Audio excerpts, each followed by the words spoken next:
All right, welcome to the Young Turks. Cenk Uygur, Jordan Uhl with you guys. So today's a very interesting day. Looks like ground troops are imminent in Iran, although of course Donald Trump is saying the opposite. We'll get to that. Unfortunately, devastating turn of events in Lebanon and in West Bank and Gaza as Israel continues its war and yes, torture campaign. In this case, there's a 1-year-old that they seem to have tortured. We'll tell you about that. Our great, wonderful allies of Israel, and of course the Democrats with their usual cowardice and how they might actually be selling us out to continue the war.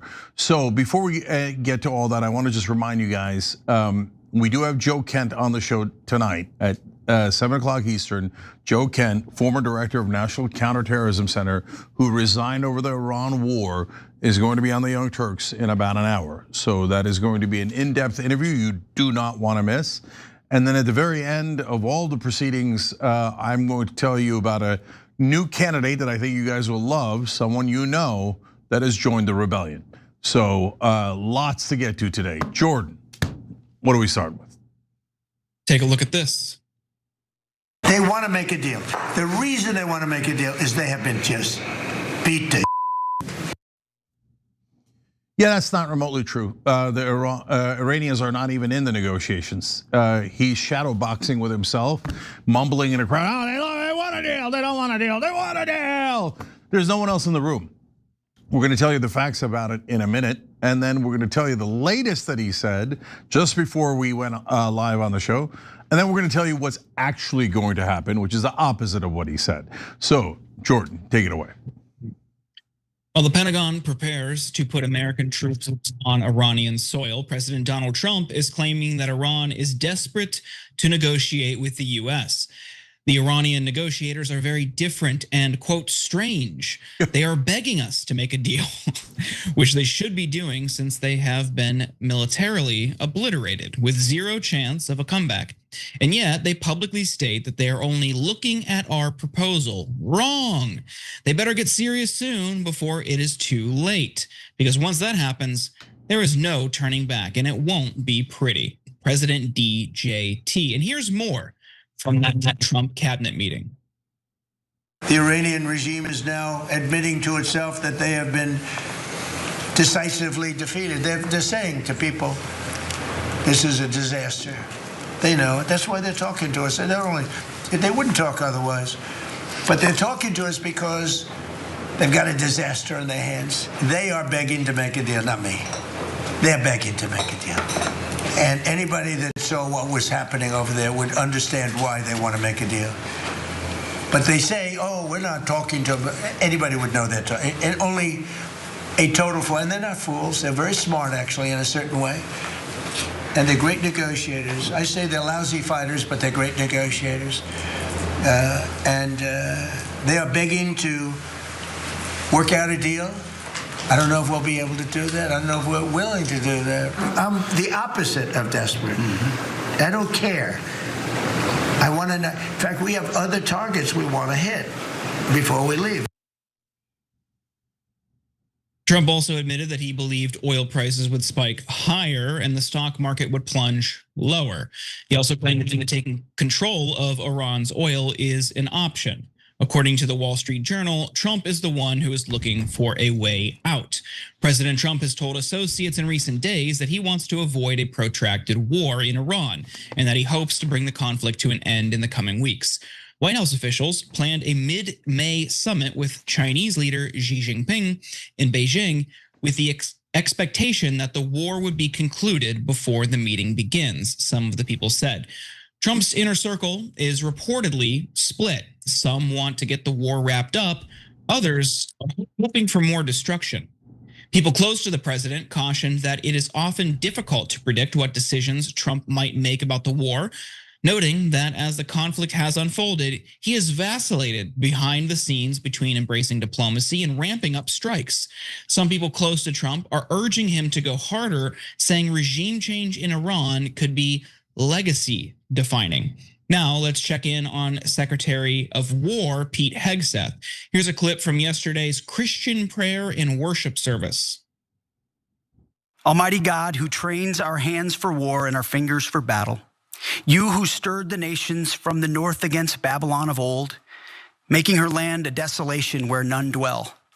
Behold now the wicked who rise against your justice and the peace of the righteous.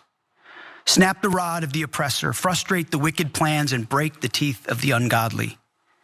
By the blast of your anger, let the evil perish. Let their bulls go down to slaughter, for their day has come. Grant this task force clear and righteous targets for violence. Surround them as a shield. Protect the innocent and blameless in their midst. Make their arrows like those of a skilled warrior who returned not empty-handed. Let every round find its mark against the enemies of righteousness and our great nation. Give them wisdom in every decision, endurance for the trial ahead, unbreakable unity, and overwhelming violence of action against those who deserve no mercy. And today, Hegseth stated that the problem with the war was that it ended too quickly. Take a look. In 2007, I helped lead the surge, the public fight for the Iraq surge. Stood and watched people stand in the Senate and declare the war is lost before it even started. Who was that? It was Harry Reid. That was the Democrats and the media working hand in glove. Back then, it was 3 years into a war. Now we're 3 weeks into an operation. But see, unlike Iraq, this isn't a tie. This is not parity. This is not chaos. This is success, pure American success, on plan, and as the president said, ahead of pace. According to Axios reporter Barak Ravid, Hegseth's Pentagon is preparing for 4 different scenarios for a quote unquote final blow that apparently are intended to end the war. First, invading or blocking Karg Island, Iran's main oil export hub. 2, invading Iraq, an island that helps Iran solidify its control of the Strait of Hormuz. 3, seizing the strategic island of Abu Musa and 2 smaller islands. And 4, blocking or seizing ships that are exporting Iranian oil on the eastern side of the Hormuz Strait. And here's another bleak sign of what's to come. This is from friend of the show, Ryan Grimm. Israeli media reporting that Netanyahu expects a ceasefire announcement from Trump this Saturday. Translation, ground invasion coming this weekend.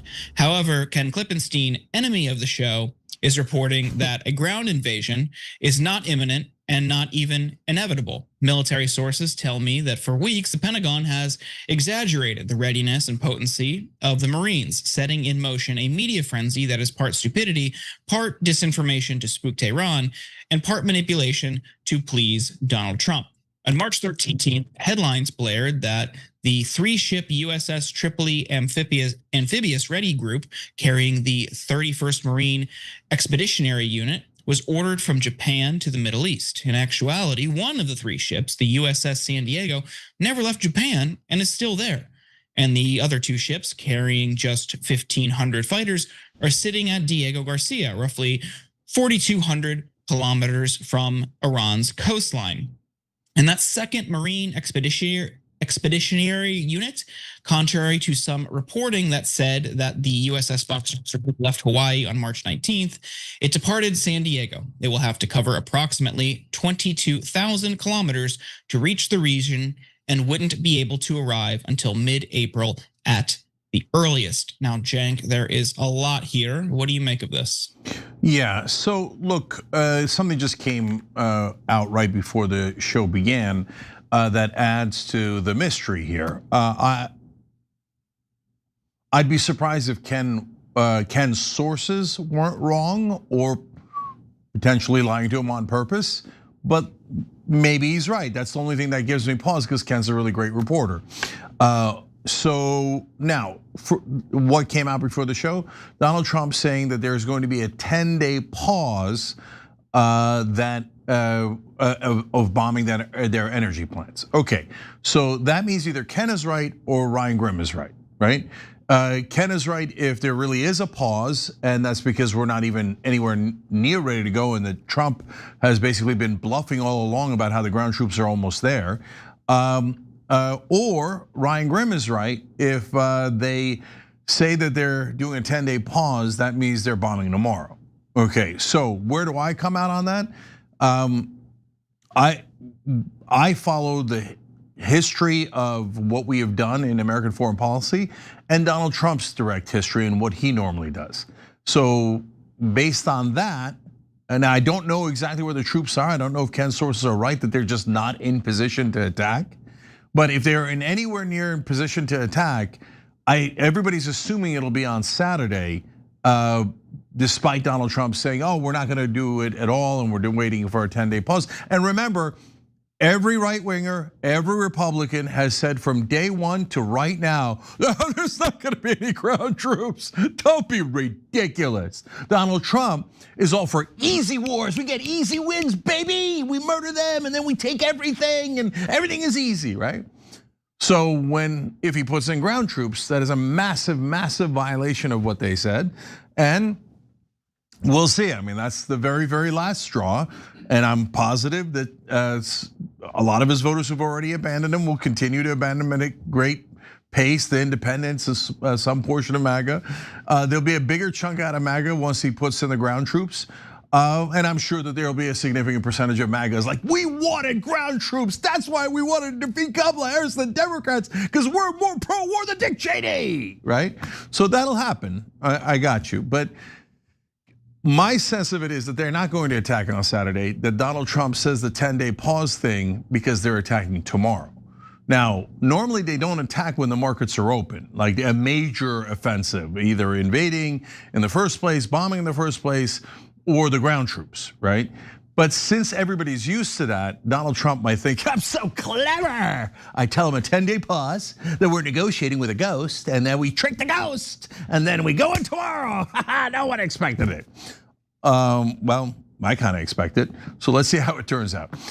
So Pete Hegseth, you saw there, the warmonger, bloodthirsty religious radical. And you remember that part of the reason for this war is, now remember, they're religious fundamentalists. And if you're a religious fundamentalist, you're cuckoo. And it can't be trusted. If they have even the smallest little nuke that could kill a couple of ants, they're gonna do it. They're crazy radical religion. And then Hegseth comes out and he's like, and God says, smash them in the mouth, break all their teeth, eat their children. I see a religious radical. I also see tons of religious radicals in Israel. But so I don't know which religious radical they're talking about, and I know we started the war along with Israel. Okay, so finally now we get to where could they attack and the negotiations. So of course I don't know which of the islands or the mainland they're gonna attack, but my sense of it is, first of all, the Israelis leaked the Barak Ravid leak. I mean, they kind of work in tandem, right? So if he's putting those 4 out, number one, the target might not be one of those 4. And the whole point is disinformation towards Iran, right? The second thing is, it's possible that it's one of those 4. And if I had to guess, I would guess that we're going to target anything that reopens the Strait of Hormuz. So if it's not about the Strait of Hormuz, it's less likely. And they might be talking about Karg Island over and over again, because they're not going to Karg Island, they're going to try to recapture the Strait of Hormuz, which would be the logical thing to do, although Trump not known for great logical reasoning abilities. But in this case, anything related to the Strait is way more likely. That's just kind of obvious.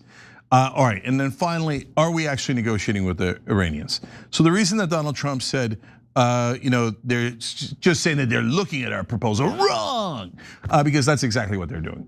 So they said, look, are we not merciful? We're not gonna negotiate with you. We're not gonna send anyone to negotiate with you. We're not interested in a ceasefire, but go ahead. If you have a proposal, send it over and we'll look at it. But no, we're not sending anybody to negotiate. And Trump goes, that's wrong. They have mythical, invisible people like our invisible jets. The invisible people show up and we negotiate. And they're very crafty negotiators, strange. They're very strange. This is very new. I'm not used to invisible negotiators. But Jared and Witkoff told me, and the Israelis told me that they are there. They are there, so I believe that they are, and they're about to surrender. Netanyahu told me. He said, go deeper into the war because they're about to surrender. So I'm sure it's true. So, as you can tell, Jordan, I think only disaster awaits.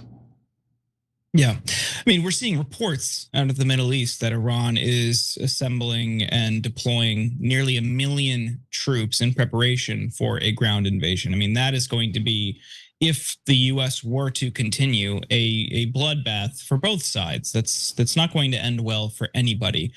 I think, there might be something to Ken's reporting. I think the US might want to avoid that. That is a PR nightmare for a president. It's easier to wage forever war when you're conducting aerial strikes. You're going in boots on the ground, and then you have, sons and daughters coming back in flag draped caskets. That's less palatable to the American populace. And this is already an unpopular war. It's already causing dissent in the MAGA base.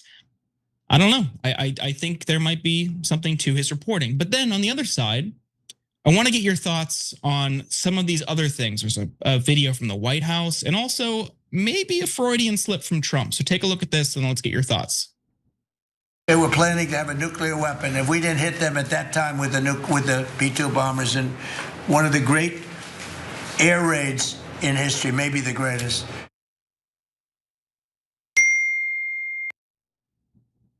And then additionally, there was another video that the White House posted last night and then deleted of someone filming their shoes and a woman's voice saying, "Will it be launched soon?" Or is it launching soon? All of these things together, Cenk, I can't tell if it's just them ruffling their feathers or trolling or trying to scare the Iranians. What do you make of this? Yeah, so you got a Freudian slip there on nuking Iran, but he was just talking about their nuclear capabilities, so it was probably just a slip up. I am worried in the long run if things go very poorly for Israel. I think that they are the country by far most likely to use nukes. More than everyone else combined. They think their citizens are worth $1 billion any other human beings. So if they start running out of defensive missiles, I'd be very worried about Israel using a nuke. Us using a nuke, I mean, that's unthinkable. If Trump did that, he would go down as like Hitler, Stalin level character in history. So whereas if Netanyahu did it, that would be on brand. Okay, but we're not there yet, guys. So I wouldn't worry about that. In terms of the launching or not launching and that kind of stuff, well, with the videos, yeah, they're jackasses. So they also put out some tweet today from the White House with Trump at what looks like the Resolute desk, and it's pixelated so you can't see it. Like, we're trolling you. What's he up to? Hey, guys, this isn't time for trolling. There's Americans coming home in caskets. So we're not interested in your dumbass trolling, and no one cares, no one's amused by it, and no one is threatened by it. Look, guys, I watched the Iranians, they put out videos, their commanders, their political leaders, and every single video is like, please come and land your troops on the ground, please. We welcome you, we are waiting for you, okay?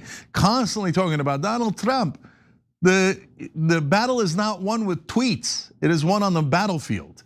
And so the idea that the Iranians are gonna be scared by some trolling video is just dumb. And is the target audience us? Or should we be worried about a launch? Should we be excited about a launch? I don't know what the point of that is, right? So, but bottom line is, back to Ken's reporting, look, it's the only thing that's pumping the brakes right now, because but I would be shocked, Jordan. Look, I already said it a while back, and I'm not moving off of it. Ground troops are going in. The only question is when. And by the way, maybe I'm wrong, right? Maybe Israel has ordered us to use ground troops, and we will bravely defy our tiny little partner who owns our ass, okay? But in my experience of covering politics for 30 years in America, I can name you one time we've defied Israel. And hundreds and hundreds and hundreds of times where we have done exactly as we are ordered. It would be shocking beyond belief if we didn't use ground troops. Yeah, we will see. We'll watch closely over the weekend. I hope not. The last thing we need is more escalation here. But we got to take a break.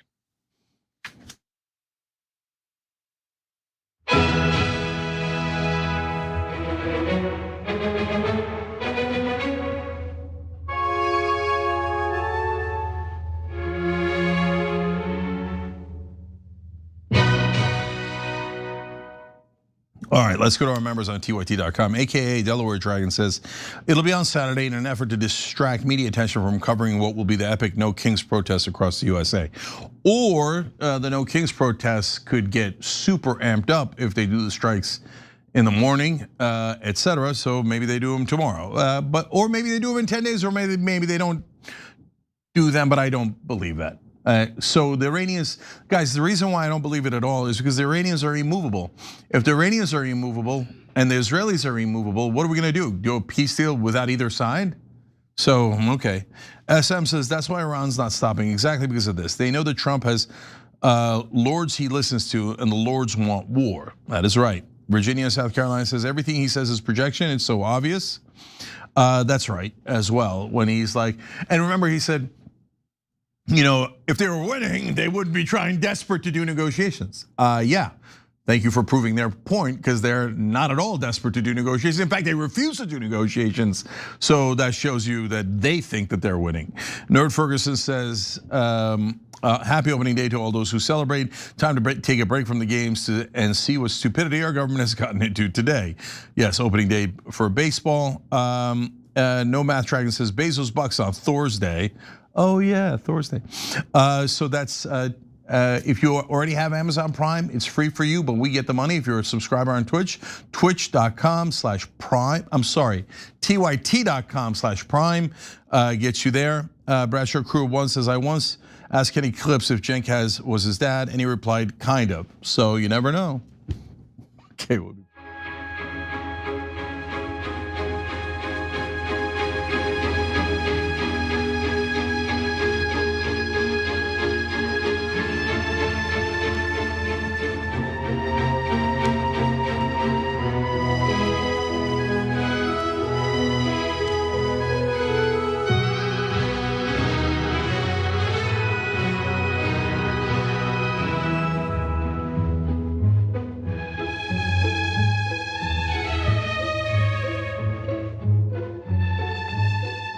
all right, back on TYT, Cenk and Jordan with you guys. Time to save you guys some money.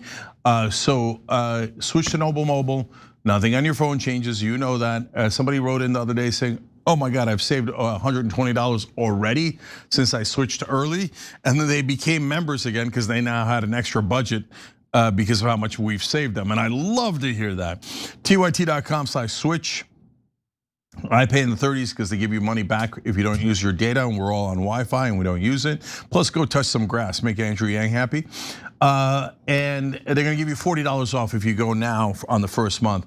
So please save yourself some money. TYT.com/switch, TYT.com/switch. And our member reported the same thing that I had as an experience. The service is perfect. I've had no issues with connectivity at all. It's on the T-Mobile system and it's perfectly good. So there's no reason not to switch. All right, Jordan, what's next? Take a look at this. On the last War Powers resolution, there were people who, obviously still not enough people to win the vote, but there were people who came around. And so why not go ahead? Because we can't win. We're going to win. When you see me put the bill on the floor, that means we're going to win the vote. I know how to count. I know how to do my job. Yeah, that Democratic Representative Greg Meeks is lying. The Democrats are holding back the vote on the War Powers resolution because they're afraid that they might be able to win the vote. Now, why is that? We're gonna explain, but first, Jordan's gonna give you the facts. In moments like these, opposition parties need to meet the moment. They need to be fearless and steadfast in the face of power grabs. Stand tall and fight. Unfortunately for us, we have the Democrats, and new reporting reveals that Democratic leaders are going to sit around and wait until mid-April to do anything about Trump's war with Iran. And here's what you need to know. Punchbowl News reported on Tuesday that US House lawmakers had abandoned plans to hold a vote this week on a war powers resolution introduced by Representative Greg Meeks, the ranking member on the House Foreign Affairs Committee. Now, Congress goes on a 2-week recess next week and doesn't return until April 13th. House Minority Leader Hakeem Jeffries said at a press briefing on Tuesday that there are, quote, ongoing conversations about passing a war powers resolution, quote, sooner rather than later. He said, when we present something on the floor, it is our determination to win. Except the last time the House voted on a war powers resolution related to this war, 4 Democrats from Hakeem Jeffries' caucus joined Republicans to vote against it, giving Republicans just enough votes to kill it after 2 Republicans defected. Independent journalist Aida Chavez, who reported on these stall tactics in February, noted that Meeks previously tried to delay a vote by warning 40 Democrats could oppose it. In the end, just 4 did.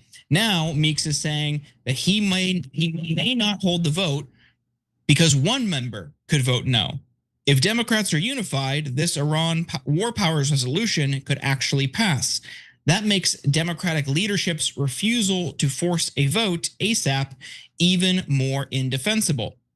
And as some fear an invasion of Karg Island is imminent, urgency feels imperative. So why would they wait?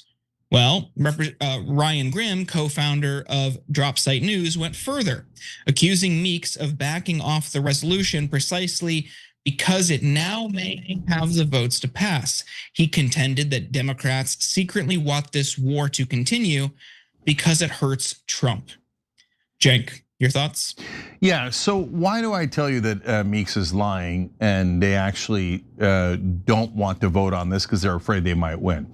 So let's go over some of the facts. So number one, the 4 Democrats that were needed to defeat this resolution last time have taken tremendous blowback from their voters. And they claim that next time around, they're going to vote for the act and to hold Trump accountable and say that he's got to go through Congress.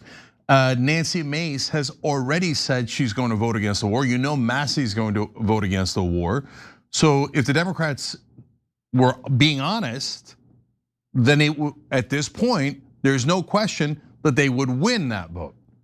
So now they could say maybe Meeks knows that there's 2 new sellouts who would vote the other way.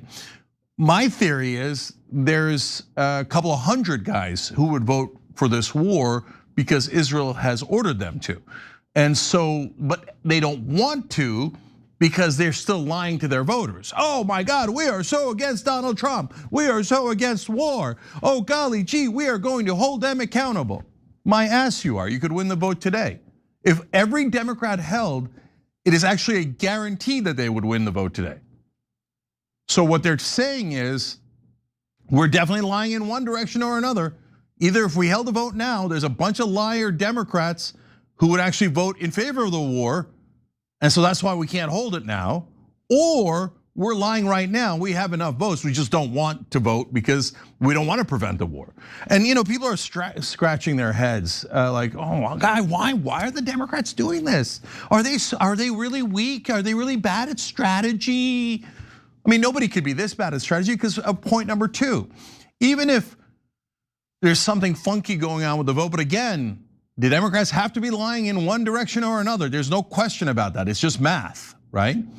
So, okay, but at a minimum, you would get all the Republicans on the record as being in favor of the war.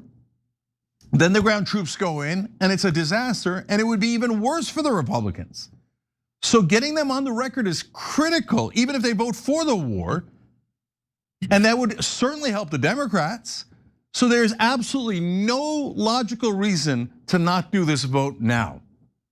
So the part that polite people in Washington can't talk about is as my 13-year-old daughter would say, these guys have gotten hundreds of millions of dollars from AIPAC. You think AIPAC gave the money to the Democrats for their health? For them to vote against Israel's war?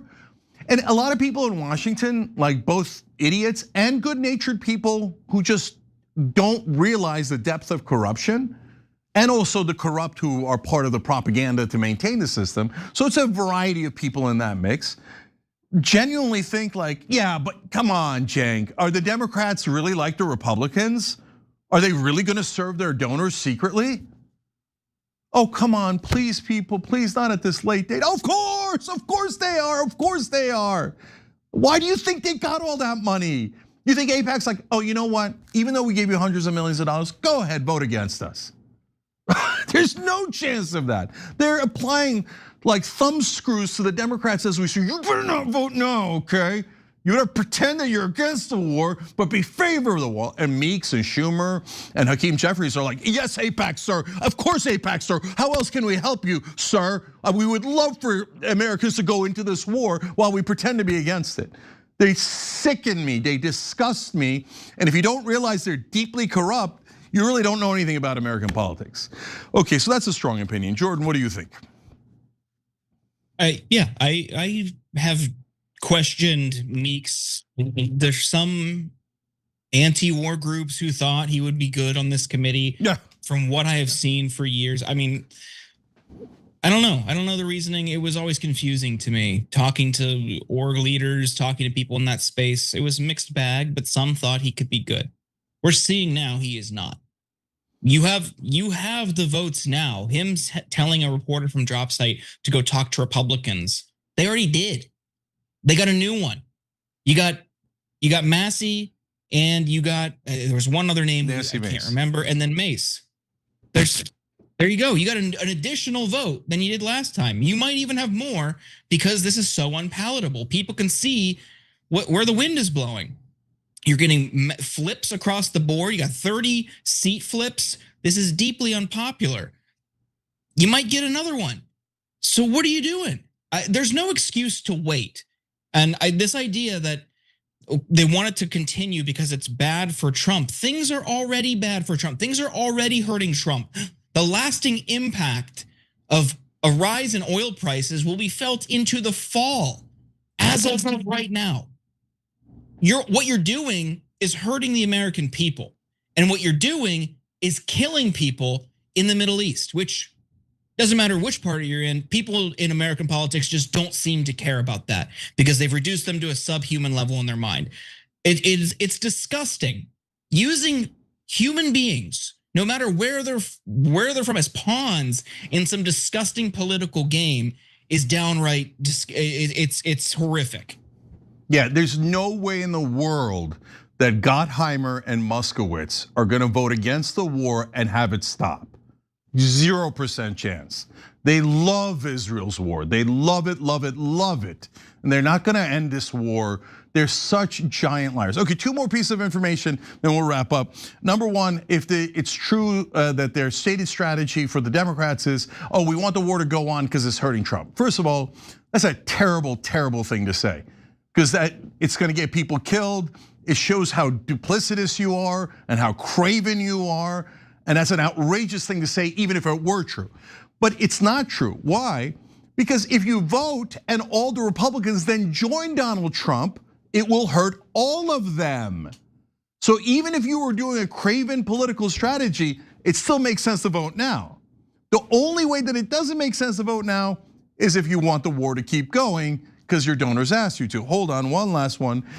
Did you know that they could just vote on it again?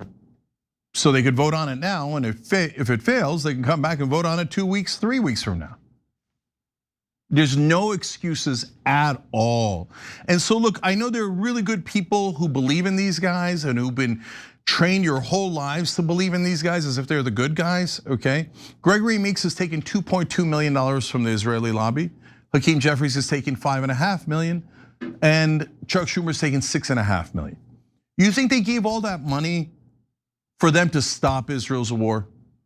You think that Gregory Meeks and Hakeem Jeffries and Chuck Schumer are such angels that they take all that money but don't do as they're told? And that AIPAC gives them that money over and over again in every election cycle because they didn't listen to AIPAC? No, that's super naive. And a lot of people in this country have been trained by our media, which is a propaganda machine for the rich, the powerful, and the donor class. Oh no, if you're a Democrat, it doesn't affect your party. If you're a Republican, it doesn't affect your party. Don't worry. No, they bought both sides. And this is proof positive. The Democrats are betraying you, they're selling you out, and they're representing their donors instead of their voters. And by the way, how many progressives are raising a storm over this and getting out there and challenging the establishment like they were supposed to? I have it at approximately 0. Okay, oh, thank God we did Justice Democrats. God, they turned out to be such warriors. Oh well, I tried, guys. Okay, we gotta take another break. When we come back, Israel does extreme terrorism and promises even more, not just terrorism, but full-blown fascism, and starting to talk about not just genocide, but like language that is prelude to a Holocaust. So if you think I'm exaggerating, you're gonna get the quotes when we return.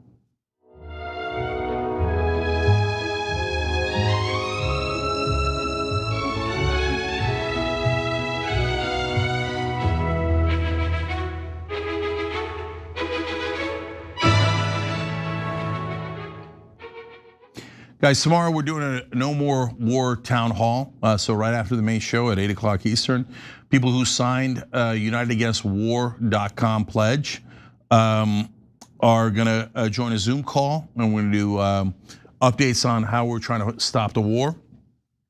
And you can sign that pledge now. Just says if anybody votes for a war, we pledge to never vote for them again. And if you're a Democrat, that should be the easiest thing in the world. Why would you vote for someone who betrays you for a different country and makes you and your kids go to war and waste all that money because those corrupt sons of bitches took money from AIPAC? Why would you ever vote for a betrayer like that? Okay, Annoyed AF says on Super Chat, are they really putting DJT's signature on the money?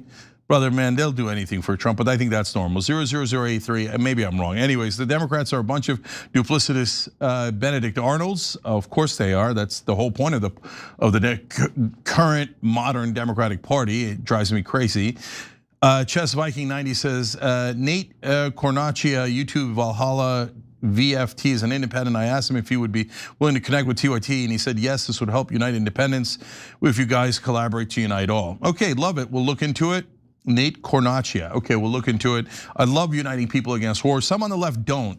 They say, oh, no, we should hate the people who are against the war on the right because I have other issues with them. So don't unite. We don't want to be an effective coalition. They're wrong. They're terribly wrong and selfish. Rage Rock for now says, why would Iran be begging to make a deal when it's near total certainty that the US is negotiating in bad faith? What's even an acceptable deal? Yeah, the deals we're offering are comically bad. We'll be back.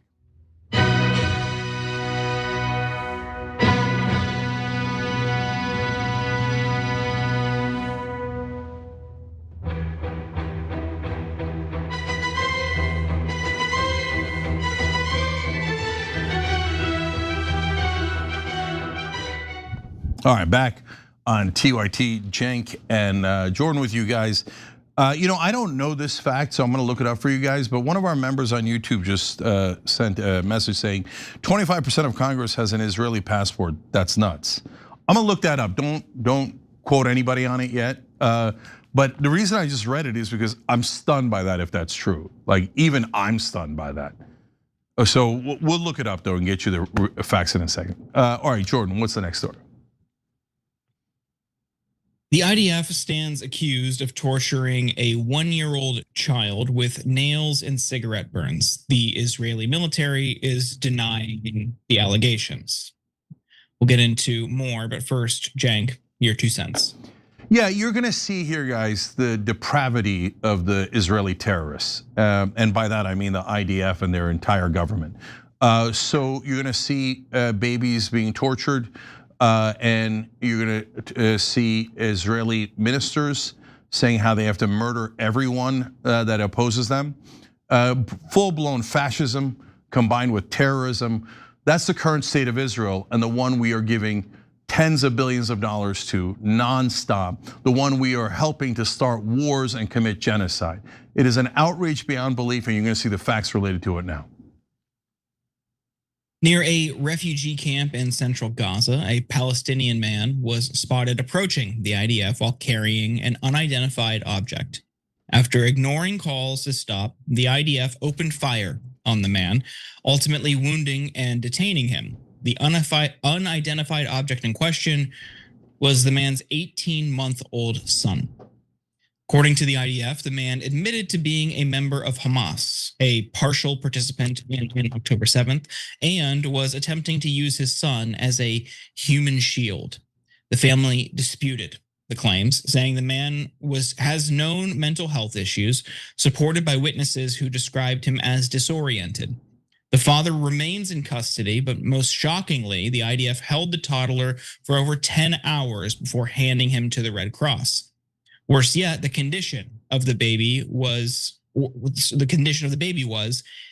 when he was finally returned to the family was nothing short of galling.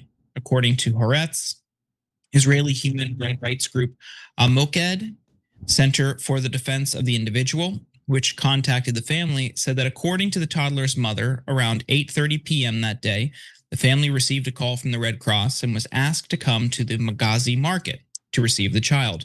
When they got him back, they noticed bloodstains on the baby's clothes. The Red Cross representative told the family the blood belonged to the father, but the mother and grandmother said they saw cuts and wounds on the child's legs. So to recap, the IDF is alleging that the man ignored orders from the IDF and the child was not actually injured. But according to reporting from Common Dreams, journalist Osama Al-Khalut interviewed the child's mother, who said the toddler suffered a cigarette burn to one leg and a nail puncture to the other. Al-Khalut's video shows wounds on the child's legs, injuries reportedly confirmed by an unspecified medical authority. The family maintains that the child was likely tortured in front of his father to elicit a confession. But how could people think the IDF would do such a thing? Well, maybe it's because of statements like this from Itzhak Kreuzer, a member of Ben-Gvir's far-right party. I have no sense of compassion for my enemies, he said, referring to the children, adding that Palestinians born in 2006 when Israel dismantled Israeli settlements in the Gaza Strip are the same ones who later became Nukba fighters, referring to elite Hamas terrorists who massacred Israeli civilians on October 7th, 2023. Kreuzer's comments sparked outrage across the global community, including from Israel's center-left party. But Cenk, we'll bring you in here. We do have more, but this story is horrific. What are your thoughts? So there was also witnesses. So we don't know if the father approached the yellow line because he's having mental health issues, and the family says that he has not been well the last couple of weeks, or if he confessed because they tortured his baby in front of him. So the baby does clearly have marks on them that look like a burn mark that might come from a cigarette. And then they say they drove a nail through his body. It's also possible that when they shot the father, that they accidentally shot the baby as well, accidentally. And that's what happens when you shoot at a father and a child. But the terrorists that are known as the IDF shoot at children all the time. Now, did they have weapons? Of course not. Were they an actual threat to anyone? Of course not. But when the Israelis see Palestinian father and a child, they don't see two humans. They see two, like, I don't know what they think they are, but they have no compassion for them. So that minister that Jordan just quoted for you, it also affects the soldiers and the chain of command. And they are very, very clear. In Gaza, reports are 20 to 30, and I'm now seeing past 30,000 children slaughtered by Israel, slaughtered. And they had no compunctions about it. American doctors going and coming back going, oh my God, a stunning number of sniper shots in children under 5 in the chest and in the head. Because the Israelis are terrorists. They say, oh, let's go fight the terrorists. The terrorists are our so-called allies. So this is not at all a surprising story. And look at that butcher and what he said. He said, oh yeah, we should kill their children. Well, okay, well, who says that? Fascists say that. And his logic is, well, one day they could become a Hamas fighter, so let's preemptively murder all their children. That's what Nazis say, okay? And no, I'm not at all sorry about that. That is exactly what Nazis would say. And so now he, by the way, also what terrorists say. They say, well, I mean, if we kill Israeli children, they were gonna grow up to be IDF terrorists. Now, everyone in Israel does grow up to be an IDF soldier, or almost everyone does. And the IDF soldiers are terrorists. But I don't believe in that kind of logic because I'm a decent moral person. And you should be a decent moral person. And you shouldn't want any Israeli children or innocent civilians or Palestinian children and innocent civilians killed unless you're a murdering fascist terrorist like the IDF. Go ahead, Jordan. Well, that same Israeli lawmaker recently called for ethnic cleansing in Lebanon. Speaking to the Knesset channel last week, the lawmaker called to expand Israel's borders to occupy southern Lebanon up to the Litani River and cleanse it of Lebanese civilians. Now, that's difficult to dismiss that unhinged rhetoric as a mere aberration when it seems to be backed up by official Israeli policy. Prime Minister Benjamin Netanyahu said on Wednesday that Israel has created a real buffer zone in southern Lebanon, adding that the Israeli military is expanding its control in the area. Quote, we are expanding this security strip to remove the threat of anti-tank fire on our communities and creating a larger buffer zone, he said. But it's not just Netanyahu. Defense Minister Israel Katz said hundreds of thousands of residents of southern Lebanon who were evacuated will not return south of the Litani River until the security of northern residents is assured, Katz said, referring to Israelis living near Israel's border with Lebanon. Now, obviously, this has led to a massive displacement as well as the destruction of 5 bridges around the Litani River, which residents rely on for the transportation of life-saving aid. These actions appear to make this war even less palatable to an increasingly cynical citizenry. But Cenk, I want to bring you back in here. What are your thoughts? Yeah, so they're gonna take southern Lebanon exactly as we told you, and here's the confirmation. They're gonna move out every man, woman, and child from south of the Litani River, and they're gonna put in Israelis. And then later they'll say, we won a war, you shouldn't have started a war. No, Israel started the war. Oh, you shouldn't have started self-defense, we're always the victims. My ass, you're the victims. You're an aggressive fascist empire that just announced you're gonna displace, and you did already displace, 1 million Lebanese, just like they did to the Palestinians. Another minister also recently said, oh, how far are we gonna go? We're gonna go all the way to the Euphrates and the Tigris. Where do the Euphrates and the Tigris meet? In Turkey. So that is the map of greater Israel.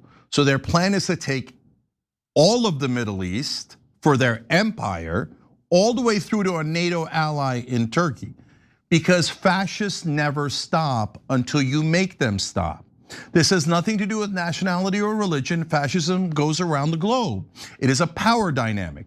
And in this case, we have given Israel absolute power. Power corrupts, and absolute power corrupts absolutely, and it creates fascism. We gave them Iron Dome, which I was in favor of. I'm so sorry, guys. That turned out to be a giant mistake, because it enabled the fascists in Israel to go, oh, there's no consequences for war. I mean, there's consequences to the Arabs, but we don't consider them humans. The Persians, yeah, we'll slaughter them and we'll slaughter their children. Those aren't humans, they're not precious Israelis. There's no consequences at all because the Israelis aren't getting hurt. So let's murder, steal more land. They are 53% of Gaza.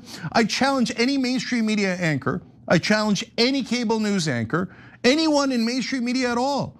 If you're a political reporter, come on, dispute that they have 53% of Gaza. They did. We told you they were doing it for land. You all lied and pretended they were victims and pretended they were doing it for self-defense. Now that they're squatting on over half of Gaza, is a single reporter or anchor going to apologize and say, sorry, I was totally wrong. They're genocidal freaks.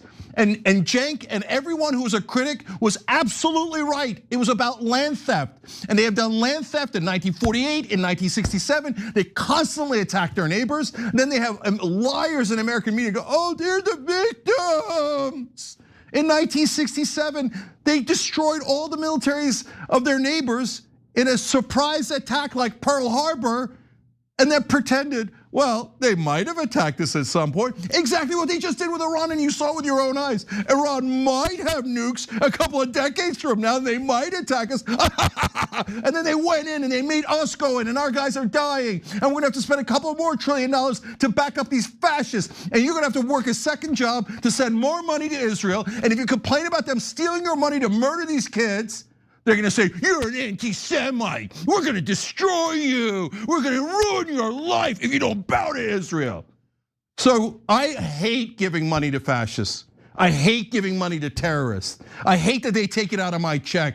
And you should be furious that they're taking your money and having them murder and torture children and steal land in Lebanon, steal land in Gaza, steal land in Syria.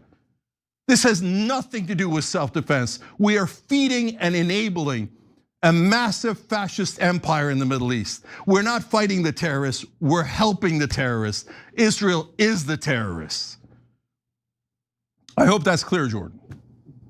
It is abundantly clear. I mean, it's horrific. We've seen this, to go back to the Iron Dome point, we've seen the justification in the US for defensive weapons before and how that has looked as, even just outside of US-Israeli relations with Saudi Arabia, and how they had a stranglehold on Yemen, which led to a massive famine. At the time, it was one of the worst humanitarian disasters in the world. This was 2021, 2022. We talked about this a lot on this network, but even Democrats, because Biden was in the White House, bought into this defensive weaponry. Well, you see what that looks like now. You see a little bit more on the left. You see a few more Democrats calling it out, how it's used as justification and an obfuscation tool. But in reality, on the ground, this is what it's all offensive. You don't have defensive war. That's all this is. It's about land, it's about power, and it's about control. Yeah, I'm gonna say one last thing. Look, I don't want any harm to come to any civilians, no matter how guilty they are, no matter how wrong they are, and no matter how much they've lost their mind like they have in Israel. But in terms of culpability, moral and political culpability, there's no more excuses for the Israeli citizens. So yeah, it's not unclear what's happening. They don't consider their neighbors humans. They have no compunction or empathy for their Arab neighbors and their Muslim neighbors and their Christian neighbors at all. That's not all Israelis. There's a small minority who are very good people who are trying to stop this. And it's certainly not about Jews, because Jews across the world and in America have different points of view on this. But as far as the Israeli citizens, I have seen the polling. They are lost.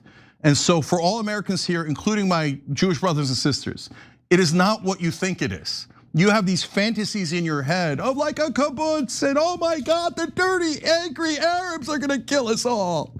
No. You have Iron Dome, you have nukes. You're one of the safest countries in the world. Wake up. Okay, but no. I mean, they constantly, anybody criticizing Israel is an anti-Semite, destroy them. No. You're destroying yourselves. You're bringing hatred upon everyone for no reason. Israel is lost. We have to take our money back. We have to take our defenses back until the power dynamic is balanced and it can get to a peace deal, which actually will be better for Israel in the long run. But if you encourage and enable this kind of fascism, it's gonna blow up on everyone. It is a disastrous idea. But I know they'll never listen. They'll call me and everyone who's trying to help them an anti-Semite, and they'll pour in more money to Israel. Kill more Muslims. They'll say, as they say, I'm worried about bigotry. Oh, I'm worried about anti-Semitism and bigotry. They're not worried about bigotry at all. They're worried about, I have been slightly offended by you correctly telling me how awful and hideous Israel is. My feelings are so much more important than the children being tortured and the million people who were just ethnically cleansed in Lebanon and all the kids we killed in Iran.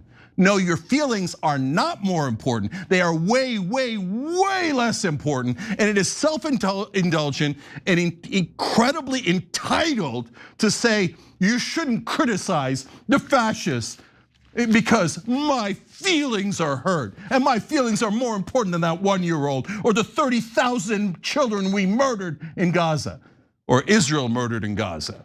No, your feelings are self-indulgent and unbearable. And I don't give a goddamn about your feelings. I care about the people being destroyed, killed, tortured, humiliated. Last thing, Israel, according to the experts, is doing collective torture and psychological terror and humiliation of any area they occupy and the people in that area, because they want to drive them out with collective torture and terror. That's the current state of Israel. Anyone telling you otherwise is flat out lying to you, so you send more of your money to Israel to kill more people and to torture more children. It's unbearable. We gotta go. We got Joe Kent coming up next. There was a lighter story, sorry we didn't get to it. Jordan, you're awesome. I appreciate you putting up with me as I'm animated today. Okay. All good. Thank you, brother. All right, take a break. When we come back, former counter national terrorism center head who resigned because of the Iran war, Joe Kent, when we return.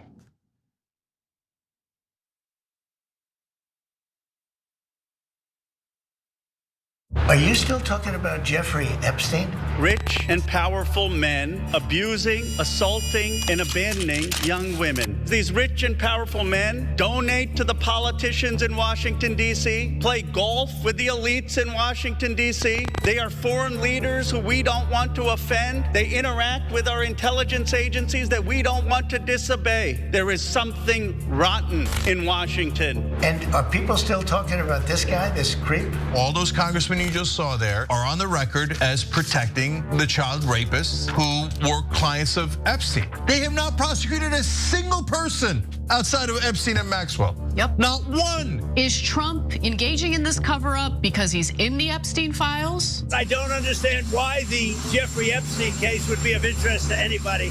It's pretty boring stuff. So as the government keeps telling us, yeah, there's other people. Yeah, they raped those girls. So what? We're gonna cover up for them. But why are you guys so mad? A nation that chooses impunity for the rich and the powerful at the expense of our children is a nation that has lost its moral purpose. Are you on the side of the people? Are you on the side of America's children? Or are you on the side of the rich and powerful who've had their thumb on the scales and shafted Americans for decades?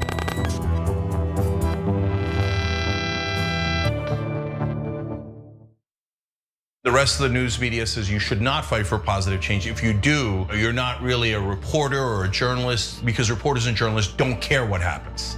I don't agree. That's not written anywhere. That's not a law. It's just a rule that they invented so that reporters didn't actually challenge the people that are in power. Well, we don't agree with that. We think we should challenge the people in power, that actually makes you a better journalist, not a worse one.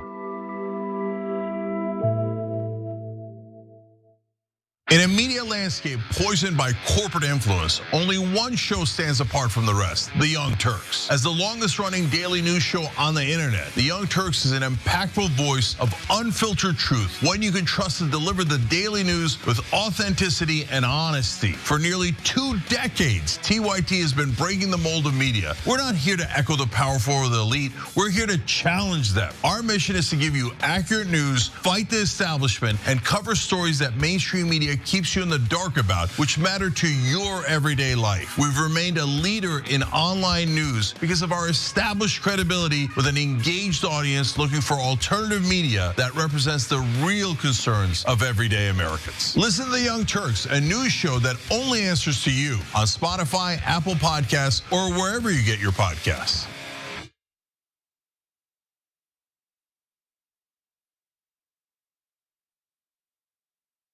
Been on YouTube for 20 years. The original political partner on YouTube, the Young Turks. The Young Turks. The Young Turks. Godfather of independent media. Favorite news platform by far. Oh, it's not even close. The Young Turks. It's the largest online news show in the world. I watched you guys before I had a channel at all. So. And I watched Cenk, so Cenk's really the start of it all.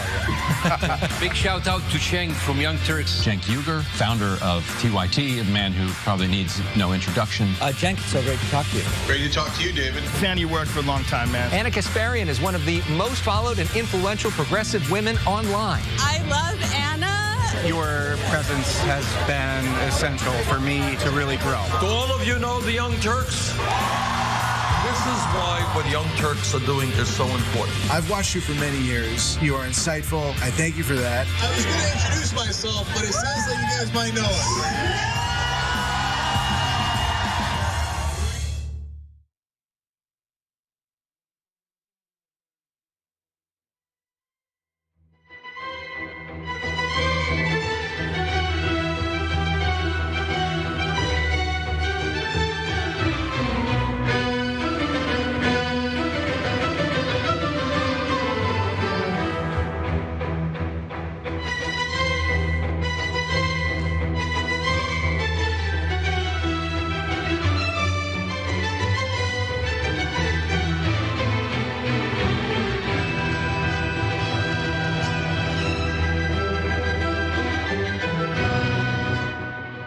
All right, welcome back to the Young Turks. Before we go to the interview, I just want to clarify something. I read a comment earlier from a member that said that 25% of Congress has Israeli passports. I looked it up. That is not true. So not close to true, as I suspected. So sorry, sometimes I read them blind, as I warn you ahead of time, and take it with a grain of salt. All right, now let's get on to the important matters. All right, joining us now is Joe Kent. He is the former director of the National Counterterrorism Center under the Trump administration. He resigned recently because of the Iran war. He was also special forces, did 11 tours, was a paramilitary officer for the CIA, and unfortunately he lost his first wife, Shannon, in a suicide bombing in Syria as well. Joe, welcome to the show. Thank you so much for having me. Great to be here. Yeah, no problem. Thanks for being on. All right, Joe, you said that the Iran war is problematic because they were not an imminent threat to us. And now we have significant costs of that war piling up. We have 13 service members killed, 232 service members wounded, 16 aircraft destroyed, up to $1 billion a day spent on the war, gas price over $1 per gallon higher nationwide, and the list goes on and on. So is this already obviously a mistake? Most certainly, and unfortunately, it's a mistake without a clear exit, because now that we're in it, it's going to be very challenging for us to extricate ourselves. Obviously, there's been an immense cost in human life from in terms of American service members. We have the situation that we have in the Straits of Hormuz, where now world energy prices are being affected. We're seeing the effects here, the price at the pump, and unfortunately, in my opinion, the Iranians currently have the upper hand. Maybe not militarily, but in terms of them having leverage. And we have this, and I'm sure we'll get into it, an off-balance relationship with our, air quotes, partner, the Israelis. The Israelis have completely different strategic objectives than we do at this point, but we are still treating them essentially, most charitable definition would be as a partner, but really they're in the lead of the military operation. So I think we're in a very bad situation right now. I pray that it won't get worse. I pray that the rumors of the potential for, committing ground troops in any way, shape, or form is just a negotiating tactic, but I think we need everyone to be very aware of just how high the stakes are.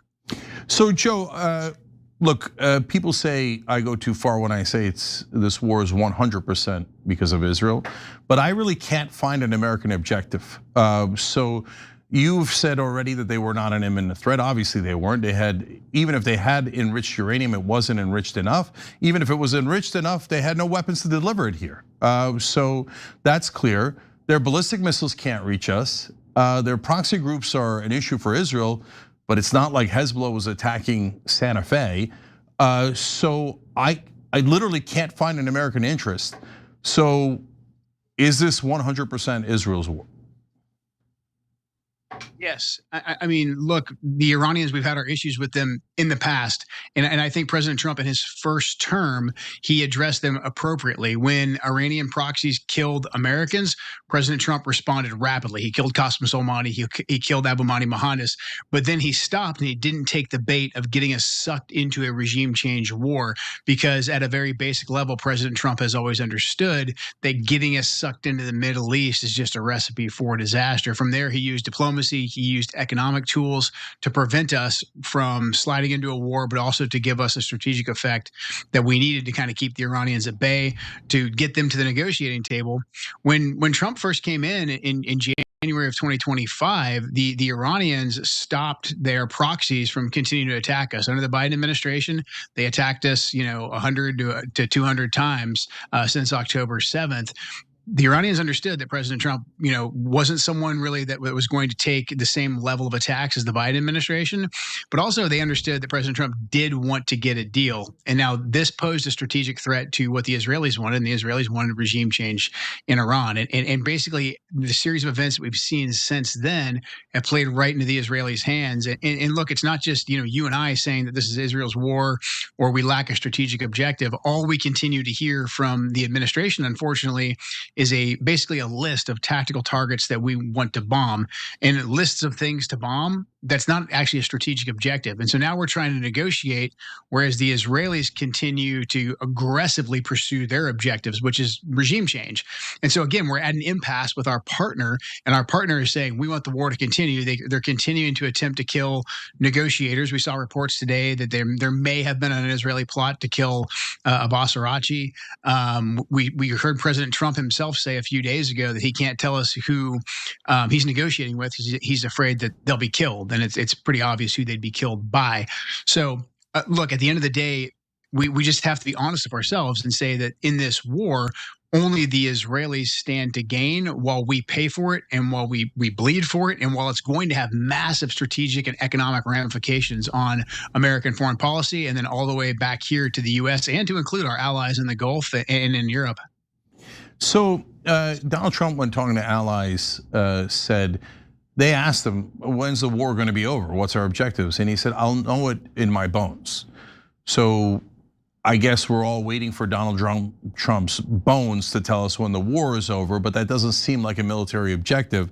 And then 3 Republicans came out of a closed-door meeting that was classified and said, oh boy, they were worried that we're going to put in ground troops and that we really had no objectives. So Joe, Israel definitely has an objective. They would love to put Reza Pahlavi as the dictator or Shah or king of Iran, and he's already gone to Israel and pledged his allegiance to Israel, so that's clear. Trump has said a couple of times, no, we can't do that. He has no popular support in the country. So now I'm reading in the press that they're on to plan B, which is create a giant civil war in Iran so that the Iranians are busy fighting each other and they can't fight against Israel and they're defanged and they're defenseless, etc. So I understand Israel's goals and I understand it from their perspective. I think it's a terrible, heinous thing to do, but at least I understand it. For us, I can't even guess at what our goals are. So like, is our goal to destroy every ballistic missile? And how would we know? Every boat that Iran has? And how would we know? We say our objective is not regime change. So if it's not regime change, and we've already incapacitated their entire Air Force and what looks like almost their entire Navy, and we've taken out their nuclear facilities, and we've taken out almost all their ballistic missiles, and we took out the top 49 leaders, what else can we do? Do we have a single identifiable objective for the United States in this war? No, we don't. And this is why I would really encourage President Trump to basically take everything that you just listed off and declare victory based on everything that you just listed off, and then tell the Israelis, we're done funding this. You can go it on your own, but you need to worry about defending your own country. We're not going to pay for any more offensive operations, because that would mess up us declaring victory, which I think President Trump should declare victory right now. Say, hey, the Iranian Navy's at the bottom of the Persian Gulf. We've taken out X amount of leaders. We've taken out X amount of ballistics. We obliterated their ability to produce a weapon of mass destruction. But in order for any of that to be taken seriously, he has has to restrain the Israelis. Step one of any de-escalation, or even step one of declaring any kind of victory, is restraining the Israelis and just being honest with ourselves and recognizing what you just said, that the Israelis have a vastly different strategic objective. It's either to install completely new leadership or really just to continue to kill whoever rises to the top, and if that results in massive amounts of chaos, like you said, with the Iranians, fighting each other, or a massive migration crisis, then so be it. The Israelis have a very different look at a very different approach to what winning in this scenario looks like. But I think the time is right now for President Trump to say, hey, we accomplished all of our goals. Restrain the Israelis, declare victory, and now let's start talking about how we can get the oil flowing again out of Iran, out of the Straits of Hormuz, and how we can start rebuilding the Gulf. I'm going to move on to Israel in a minute and talk about how dug in they are to our structures of power in this country and have an honest conversation about it. But before we do that, one more thing at least about the war, which is to the point about declaring victory. Joe, if we went to the Iranians now and said, look, here's our new offer. Our old offer, our current offer, by the way, is get rid of all of your ballistic missiles, something that no country would do, and get rid of all your uranium, even though we're fighting a huge war and you don't want to get rid of the energy program you have for uranium. And we get to control your foreign policy. And now, by the way, Donald Trump has added he gets to control the Strait of Hormuz. So that's fantasy land, right? That's never going to happen. They're not even at the negotiating table. And then you put out these ludicrous demands, right? But if you put that away and we went to them and said, reopen the Strait of Hormuz, cut out the Israelis from the peace deal, let them, if they want to join the peace deal, great, wonderful, we'd love to have it, right? But we're gonna do a peace deal with you, Iran. You reopen up the Strait, you stop bombing the Gulf countries that are our allies, you stop bombing our bases. By the way, we then are no longer enemies, okay? And then we'll leave. Where's the downside of that?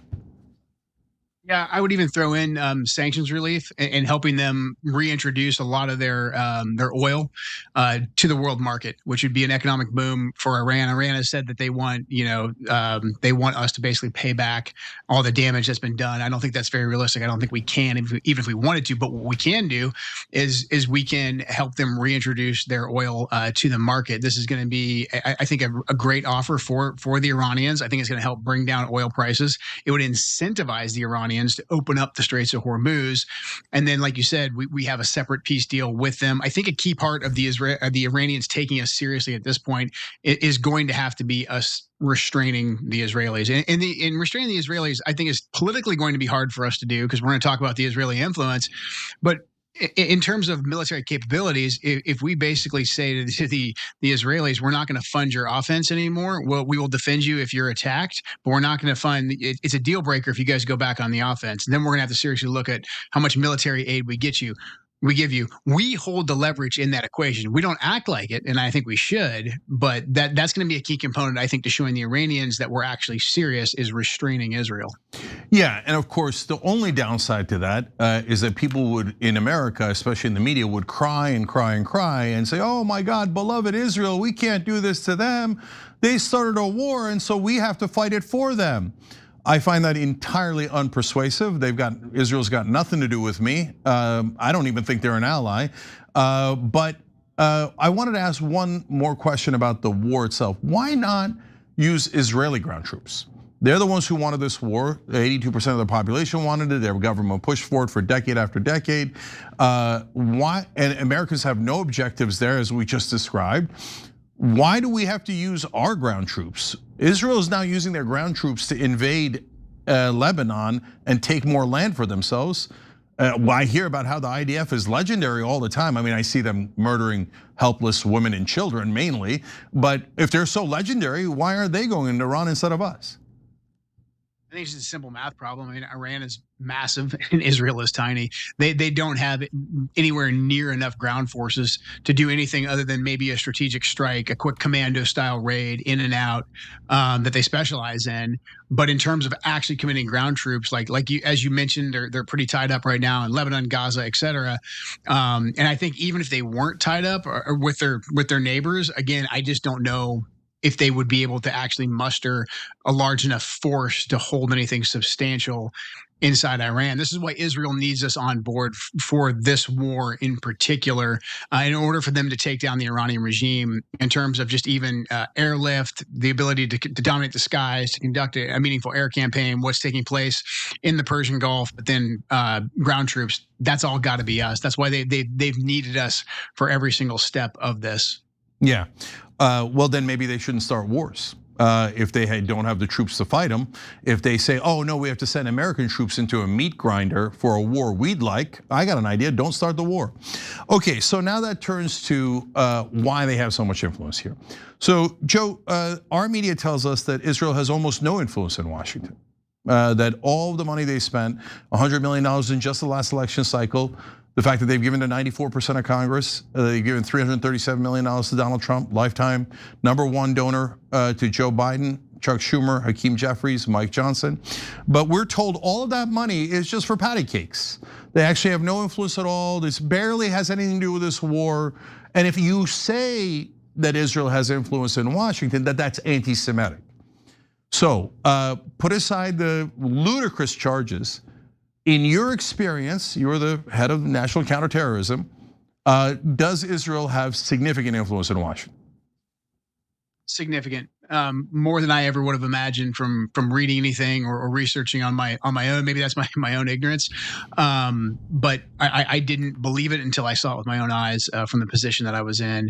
The degree of access in which the Israelis have to our elected officials and to our senior defense and diplomatic corps and our intelligence officials, it's second to none, really. And then in terms of how much capture they have of the mainstream media, and then obviously both houses of the Senate and the Congress, it gives them a pretty unique ability. And I think a lot of this is financial that you laid out, and I think is very well documented. But I don't think people understood, or at least I didn't understand, just like how long a lot of these relationships go back. And then also there's just a degree of comfort that we have with the Israelis, because the Israelis are very effective at what they do. They have a lot of dual citizens that are in these key locations in their own government that they use to liaise with our government officials. And when you deal with the Israelis, they're very persuasive. They many times don't feel like they're a foreigner. I mean, because you'll be talking to somebody who went to school in America and has an American sounding accent. And the Israelis have done a very good job of saying, hey, we have the exact same strategic objectives. And a lot of times in terms of like very tactical objectives, in terms of like taking out a terrorist here or a terrorist there, we do have the same objectives, and we can partner with the Israelis. And the Israelis are very good at what they do in terms of like their intelligence services, especially in the Middle East. They're better at the game there than we are, and so it's very easy to forget sometimes when they are sharing intelligence with us or some of their insights that they're giving us this information to influence us as well as to inform us.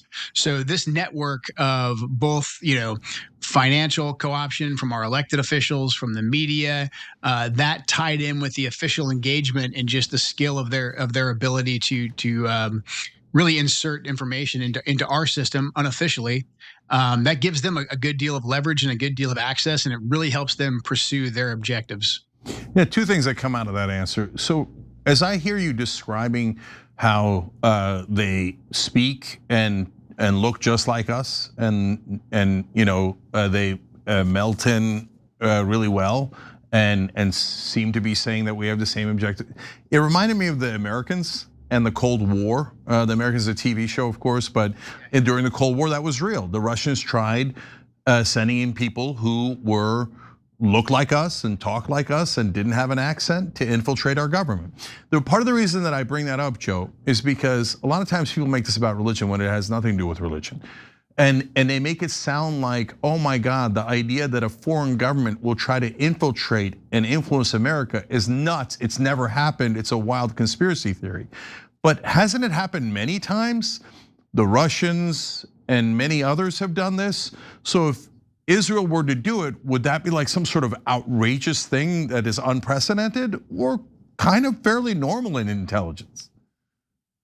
I think it's pretty normal. I mean, governments always try and influence other governments, but we try and influence other governments. I don't think we're as subtle about it. I think we're usually a little bit more kind of transparent, and we throw our weight around, and so people know what our game is. The Israelis, I mean, it's a small country, and so they have to kind of punch way above their weight class, and they don't do that by being overt. They do it by being really smart and really good at what they do. And obviously, there's the financial component to that, but then also there's just the way that they run the game. And so my issue really isn't at all necessarily with Israel. It's our relationship with Israel. It's us not understanding that they have a separate agenda than us, that they are aggressively pursuing. And we're allowing them to aggressively pursue their agenda that in some cases might be the same as our agenda, but especially in terms of big strategic picture, it's actually not in line with what we want to do. And as a matter of fact, I mentioned this in my resignation letter. When you take a broader look, the vast majority of the wars we've fought in the 23, almost 25 years now at this point in time, in the Middle East, they've really been driven heavily by the Israeli lobby. I mean, there's been folks in the United States, obviously, who have been a part of that as well. But in terms of what Israel, especially like the Likud party in Israel, wants to accomplish, those foreign policy aims have been a big part that have influenced the direction that our policies in the Middle East have gone, especially when it comes to who we go to war with. Yeah.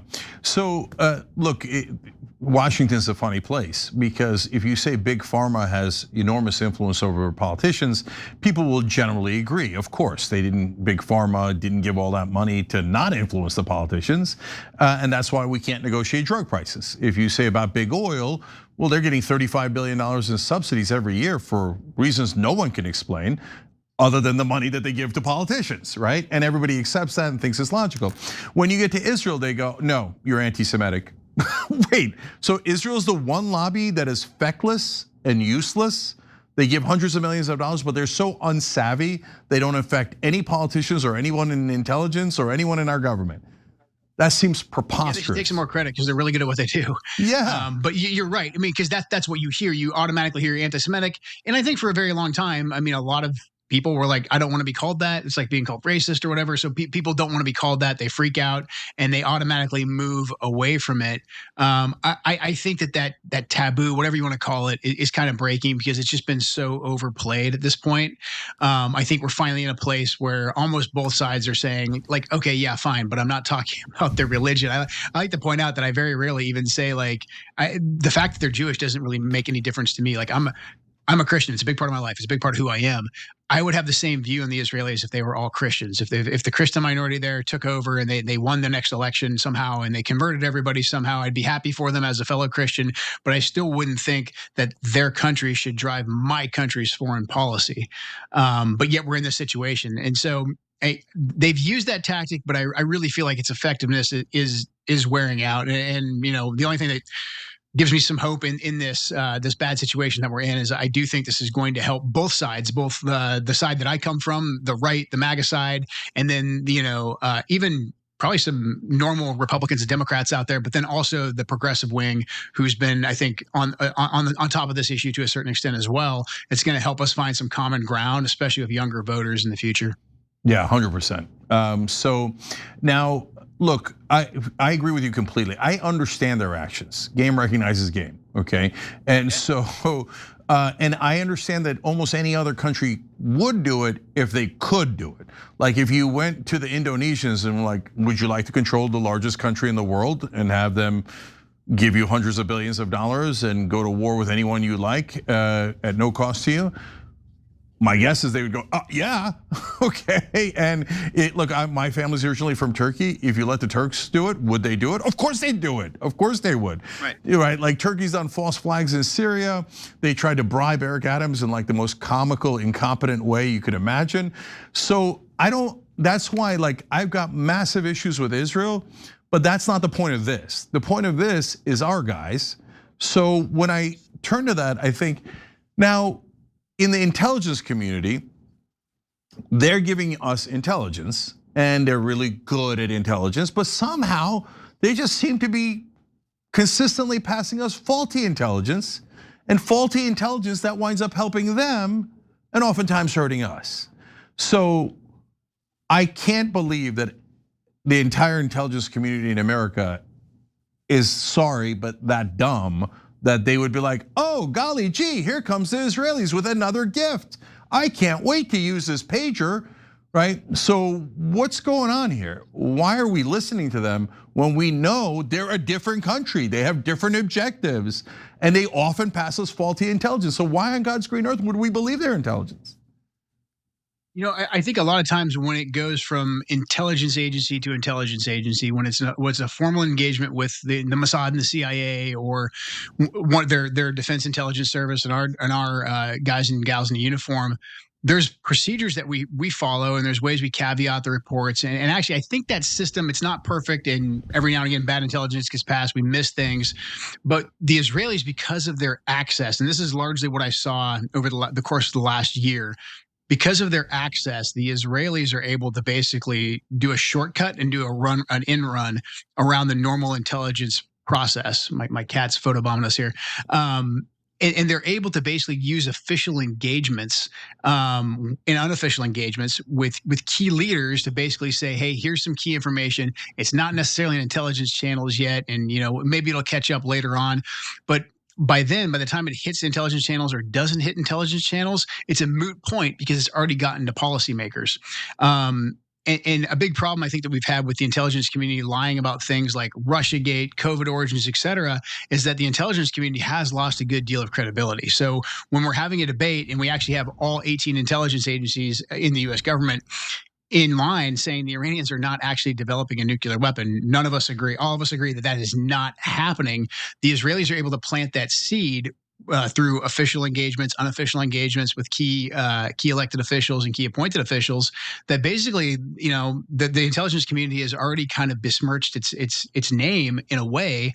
So it's like, okay, well, I got this directly from the Israelis. So actually, I believe that more than I believe necessarily the IC. So the IC has some credibility issues, I think, to work on. But again, the Israelis, because of their access and because of how they play the game and because of how we react to them, they are able to do an in run on that process. So did you say 18 different intelligence agencies concluded that Iran could not have a nuke? We concluded that they were not. So intent and capability. So the Iranians, under the former supreme leader, they had a fatwa, a religious decree that basically said we were not going to make a nuclear weapon. And this was very pragmatic. And the Iranians' calculus was well known. They knew if they said, hey, take all of our enrichment, take all of our potential materials for making a nuclear weapon, that they would meet the same fate as Gaddafi in Libya. They knew that if they tried to clandestinely make a nuclear weapon, or they were even tried to bluff that they had a nuclear weapon, they could end up like Saddam. So the Iranian position basically was like, hey, we want to have the components, the enrichment capability for a bomb, but we're not actually going to make one. We're going to have a religious decree that prohibits that. And that was well known. I mean, the DNI Gabbard testified to that in 25. She just confirmed it a couple of days, I think last week in her open hearing. So this was a consensus, and even the enriched uranium that they had, they were still months, if not years, away from actually being able to make a bomb. And again, they never had the intent to make the nuclear weapon. So basically, this is how the Israelis used their influence network. They knew that basically because President Trump had said Iran cannot have a nuclear weapon, former Supreme Leader said we don't want a nuclear weapon. That gives them the ability to get to the negotiating table. This was a strategic threat to the Israelis. So they came in, they used their influence network to say, actually, the U.S. policy isn't no nuclear weapon, it's no enrichment. And they took a quote by Mike Pompeo in 2018, and basically by using multiple engagements over a period of time, and then also having it echoed in the news media that they knew President Trump was consuming, they kind of moved the red line. They moved the red line from no nuclear weapon to no enrichment, which was basically a non-starter for the Iranians. I think there was still a potential for a deal because Steve Witkoff and others understood this, and they were kind of working out the details of what acceptable enrichment could be. Could there be monitoring, these types of details? And that's why you saw the Israelis, both with the 12-day war and this current iteration that we're in, sprint towards war and make us react to it. Yeah. So, by the way, the Israeli propaganda goes like this: Hamas put it in their charter that they're going to destroy Israel, and whatever they say, whatever these Muslim fundamentalists say, they mean it. Oh, well, good news: the Iranian Ayatollah put it in as fatwa, the most important thing you could put it in, that they'll have no nukes. Oh, you can't trust them. Don't believe anything in their documents. Right. Which one is it?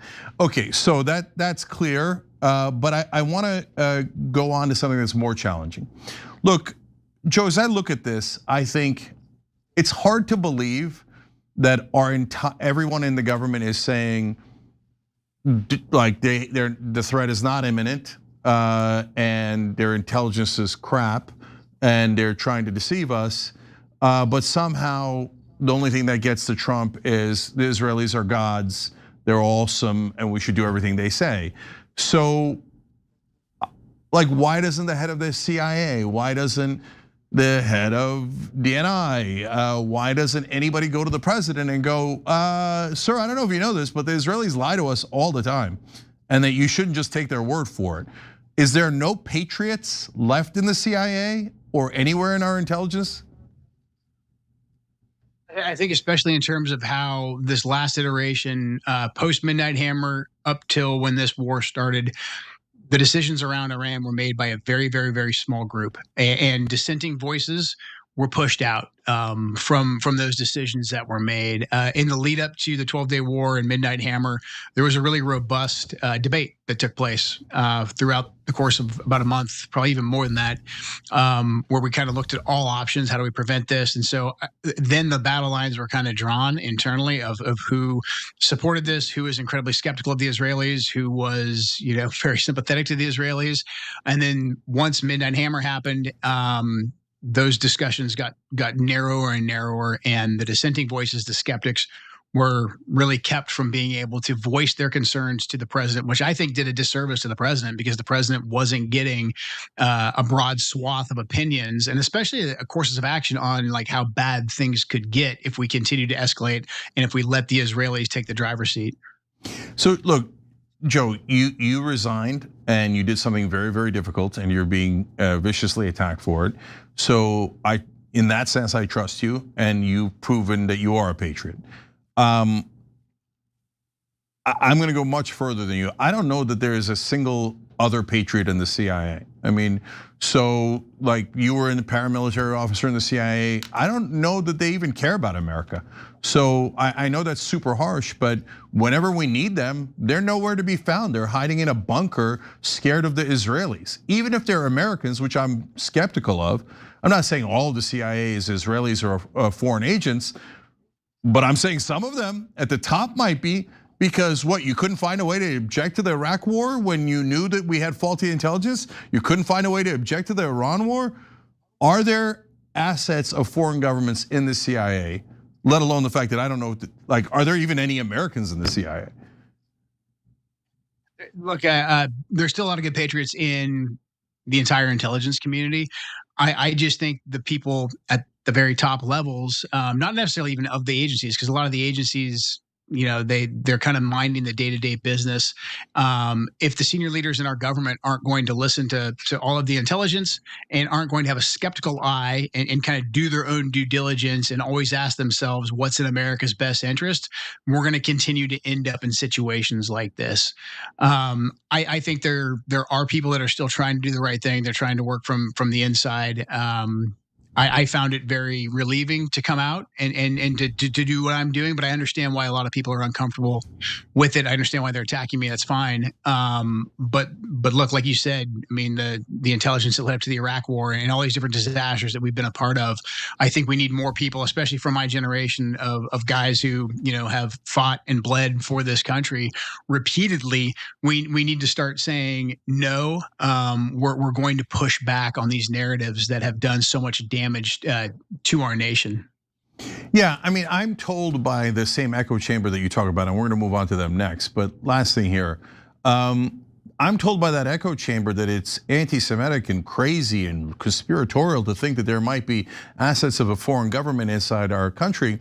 After Jonathan Pollard already betrayed us in the worst act of betrayal that we've had since maybe Benedict Arnold. Except for, I should add, Robert Maxwell in the middle there, because Robert Maxwell stole our nuclear secrets and gave them to Israel. So since we know that Israel has done this many times in the past, in fact, I'll do part one here, which is, has any enemy of the United States spied on us as effectively and stolen our secrets as effectively as Israel has?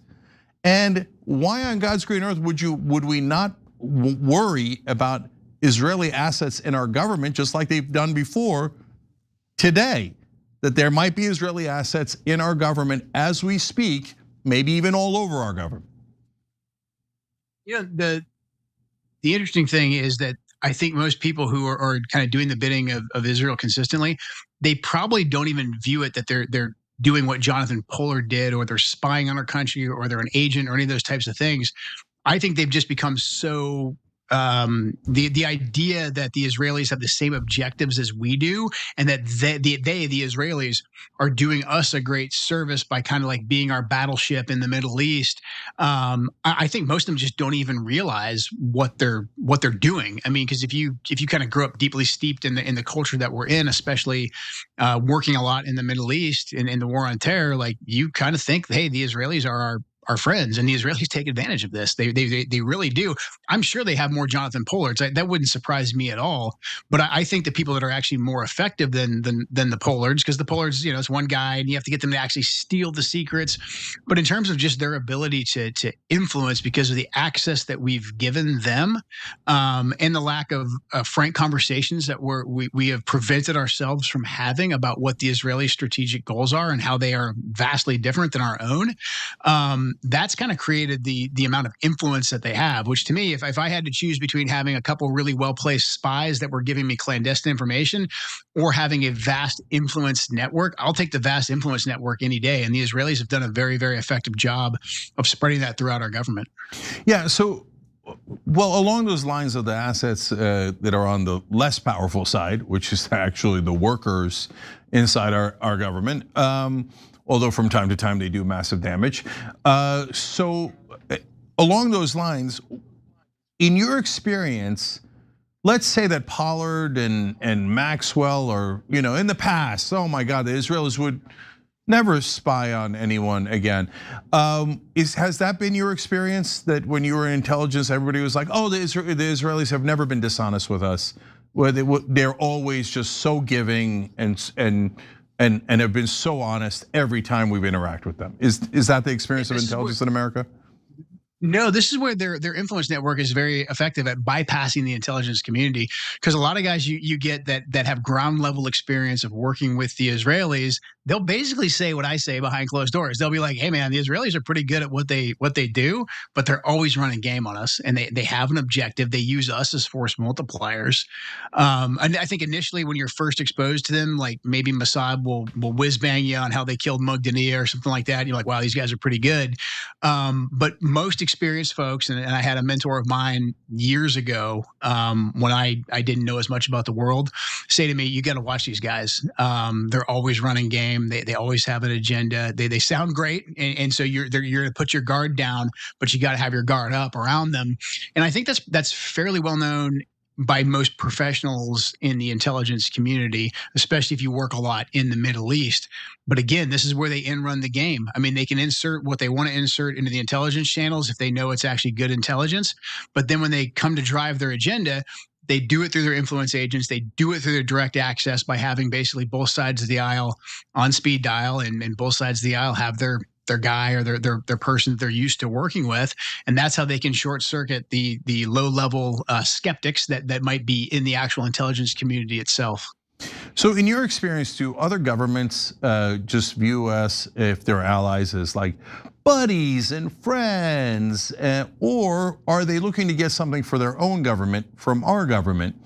So I ask that because our very, very gullible press, if they are in fact gullible, if that's really why they don't get anything apparently, say that, oh no, they're our friends and allies and buddies, we should just trust them. Or do you think that Israel is basically treating us as suckers? Why would we fight Iran when we can get America to fight Iran? And as you pointed out earlier, Israel doesn't have enough ground troops to fight Iran, so of course you get the suckers in America to fight it for you. We spent $8 trillion on what they called the global war on terror, but I checked the map, it wasn't global at all. It was only against Israel's neighbors. And if you can get us to spend the $8 trillion, if you can get us to give you $330 billion, is that really a friend, or do they just think we're a piggy bank and a bit of a sucker for giving them all these things. It's hard to argue with the logic, honestly. I mean, I wish I could tell you it was different, but I mean, the Israelis run effective game on us. This is yet another war that they've gotten us sucked into. I mean, I spent a lot of time in Iraq, lost my late wife in Syria. The Israelis have been very effective at dragging us into these wars that benefit them, that benefit their interests. And this is just yet another chapter. So at some point, I think we need to have that honest discussion with ourselves and say, like, what do we actually get out of this relationship, and are we being played here? And I think the more you look at it objectively and non-emotionally and separate how we may feel, about the place of Israel and the concept of Israel, et cetera, I think any sober analysis will say that the Israelis are taking us for a ride. They're playing us. They are getting way more out of the relationship than we are. I literally have no idea what we're getting out of the relationship. All they've ever done is betray us. If we're being just factual, right? Pollard, Maxwell, Iran war, Iraq war. We've spent trillions. They've stolen from us. What kind of ally is this? With allies like this, you don't need enemies. So now that brings us to the echo chamber. The echo chamber is outraged by that kind of talk. How dare you bow your head to beloved Israel? I don't know why they're beloved. I don't know why we have to love them. So let's talk about the echo chamber. So it's inside the government and outside the government. So tell us first about the echo chamber inside the government. What is that? I mean, it's mostly the official engagements that senior ranking Israelis will have. And again, because they're, air quotes, our close ally, they do have a good deal of just access. They have consistent engagements with, our intelligence services, our military, our diplomats, our senior government officials, basically from both sides of the aisle. I can just tell you what I saw, within the Trump administration. They had good access there. Bibi was at the White House, 7+ times in the lead up to this, I believe, is the count. Not to mention all of, Bibi's deputies and other surrogates that engaged. So that takes place, on official channels, unofficial channels, because a lot of these guys have longtime relationships with the Israelis. But then usually what we would see is there would be a message, there'd be a theme. For instance, I used the moving of the red line. It's not, Iran can never have a nuclear bomb. It's Iran can never enrich. And you would hear this consistently. They would all get on the same sheet of music and they would echo this in all their different engagements. And then it would pop right up in the media as well. You'd see it on Fox. You'd see it in the New York Post. You would see it, especially because, President Trump's the president right now. And I'm sure this is the same on the Democrat side. You would see basically the same talking points being echoed. And so they would kind of move in unison to get across whatever point they wanted to get across. I mean, to observe it, from the inside, but being able to take a step back and look at it, again, it's rather impressive, but it's not the sneakiest thing. You would see these things take place. And then a handful of us, would say, hey, is this really happening? Like, what we can see what they're doing here. And again, usually it would not be reflected inside of intelligence channels. Like the facts that when we would go to fact check what they were saying, it just wouldn't match up. But again, because of the amount of influence that these guys have and the ability for them to get a message out into the media, official engagements being echoed in the House, being echoed in the Senate, it's very effective. So Joe, there's one thing that I've seen you say in interviews that I don't agree with, and I've got to ask you about it. So if I'm the president and somebody moved the goalpost from no nuclear weapons to no enriched uranium, I would notice. And so you keep saying Donald Trump is smart. I've seen absolutely no evidence of that. So how come he can't notice the simplest things? It's a good question, and I wish I knew the answer to it, because if I did know the answer to it, maybe I wouldn't have had to resign. Maybe I could have gotten through to him. I don't know exactly how he reached the conclusion that he reached. I just saw the echo chamber. I saw how his closest advisors kind of created a bubble around him and took away any of the dissenting voices. I view President Trump, especially the foreign policy he campaigned on, the foreign policy that he enacted in his first term, as being very pragmatic. And a true America first foreign policy. And so what he's done here in the last couple months to me has been very, very out of character. And so I still want to give President Trump the benefit of the doubt. And I'm hoping through what I'm doing here in the media and what other people are trying to do internally is that he takes a step back and he looks at the current state of play in in the Middle East, and he sees that this is going horribly wrong, and he listens to his instincts, and his instincts about wars in the Middle East have always been correct. So look, I don't know exactly how he arrived at this conclusion other than seeing the echo chamber take place. I am praying that he has some clarity, and I'm praying that the restraint and realism that he once applied to our foreign policy returns very quickly. Yeah, less likely in my opinion. Okay, so in the military, there's a thing called the OODA loop. I don't know if you're familiar with it. Yeah, so I imagine, right? So for the folks who don't know, what it means is basically the environment of the person you're targeting, right? To get into their decision-making loop and surround them with the information that you want them to have, right? So it seems like they have Trump's OODA loop covered, right? So now some of that we can see with our own eyes. We see Mark Levin yelling and screaming about it on Fox News. We see Sean Hannity saying the same thing, and they bring on politicians like Lindsey Graham, Mike Pompeo, Ted Cruz. So the Israeli assets in Congress, the Israeli assets in the media are obvious, whether they're technically assets literally being paid by Israel or blackmailed or whatever, or just as simply the campaign contributions, which are gigantic, right? Which are basically legalized bribes. We can see with our own eyes who works for Israel, right? So that part is clear. But they also, in order to get to finish off his OODA loop, they also have to have his advisors inside the White House. So this is obviously a tough question for you, but do you know who's advising him inside the White House to support Israel's wars?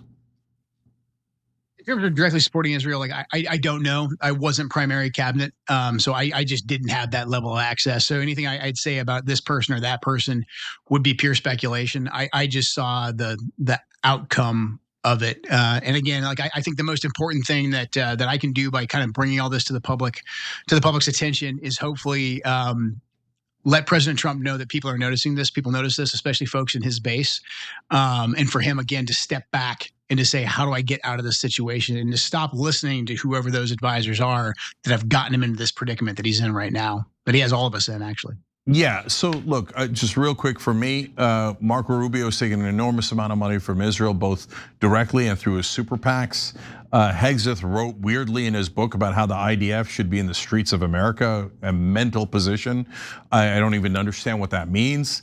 But there's also folks that pretended to be anti-war like JD Vance that reporting shows said go big in the beginning instead of a limited strike. And then there's Tulsi Gabbard, who you worked for, who was your direct boss. I heard a lot of talk about how she was anti-war. I don't see any of that. Do you see any anti-war coming out of JD Vance, Tulsi Gabbard, or literally anyone in the White House? All I can really say is that there are dissenting voices who feel that they can make more of a difference on the inside and provide the president counsel in private. Yeah, look, I felt that the most effective thing I could do is the path that I took. There are other people who I think share our skepticism of the Israeli objectives and who are working diligently from the inside right now to try and get us to a better place. Yeah. So that's another place where we diverge.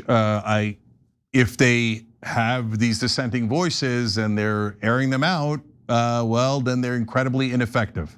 That's a guarantee. You can't disagree with that. So their strategy of, I'll stay internally and kiss Trump's ass and kiss Israel's ass really hasn't worked at all and doesn't look like it's ever going to work. So if they're anti-war, now would be the time to speak up, by the way, just like you did. Okay, so now let's go to domestic things that you've talked about. You have questioned what happened with a couple of shootings. So first, let's talk about the shooting of Donald Trump in Butler, the assassination attempt. So that got cleaned up awfully quick by the FBI, and you said that there were some outstanding questions, and that again, well, we'll get to some of the other instances in a minute, but in that case, that folks were told not to ask so many questions. But again, I don't want to put words in your mouth. You tell me what actually happened. So what happened there? Did people ask to do further investigation, and were they shut down? Yeah, with Butler, there was obviously initially we were just told, hey, Crooks, lone gunman, he was killed. And then Crooks was kind of an enigma, and we just didn't hear much more about him. Like there was literally nothing about the guy.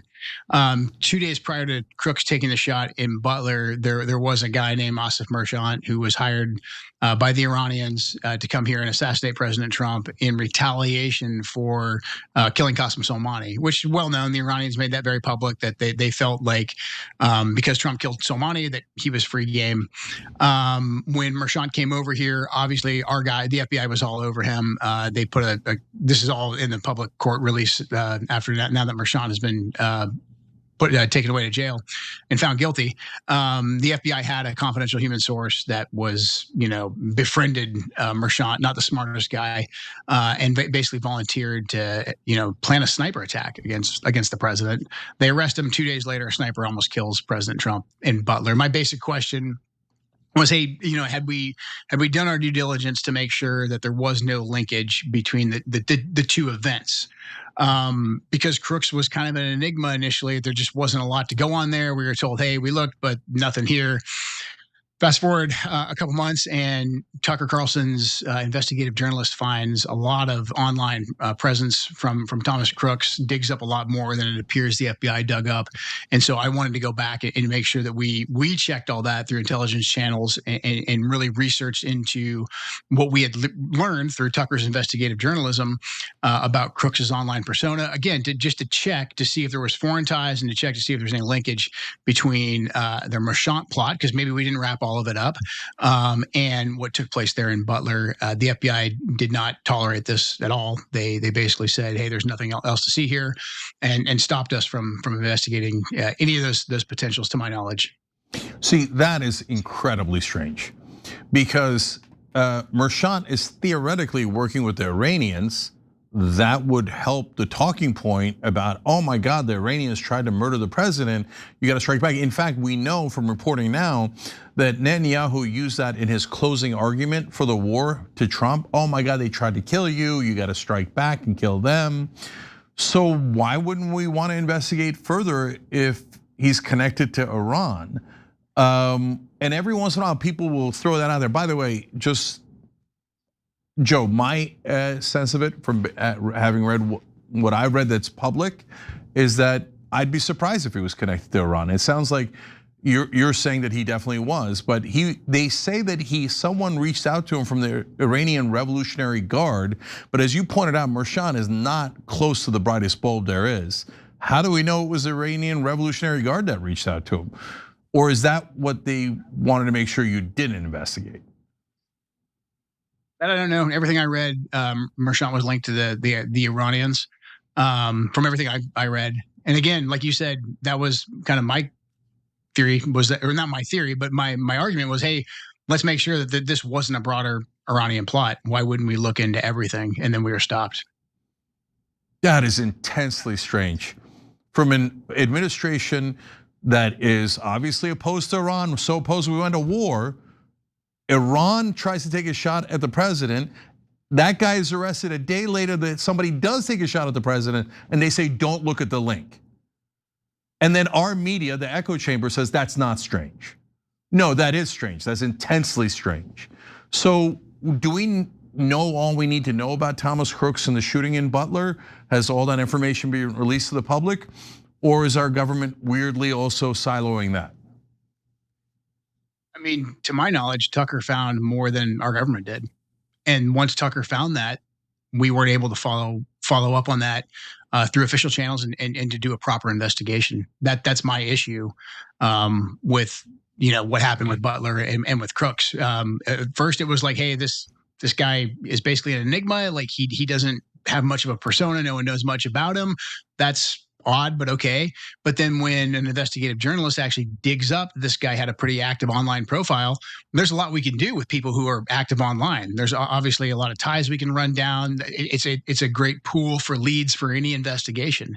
And again, to my knowledge, that wasn't done. When we offered to do some of those, we were stopped. Okay, so when I hear that, Joe, I think there's assets inside the FBI. Because that's not echo chamber. Did Mark Levin get the FBI to stop that investigation?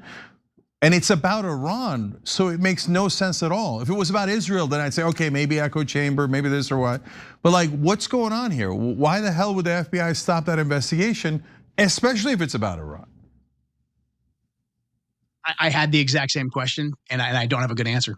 All right, yeah, there's something incredibly strange at the FBI. So yes, guys, for the audience out there, many governments try to infiltrate our government.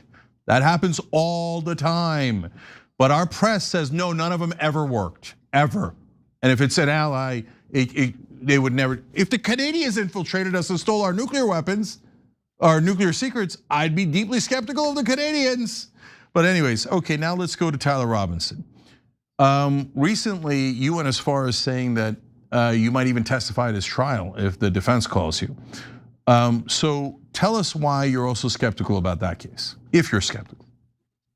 Well, to be clear, I don't have any reason to doubt Tyler Robinson. As I was attempting to look into foreign ties to the Charlie Kirk assassination, the FBI would come and say, hey, if you look into these foreign ties, or if you really look into anything pertaining to the case, you could be called to testify.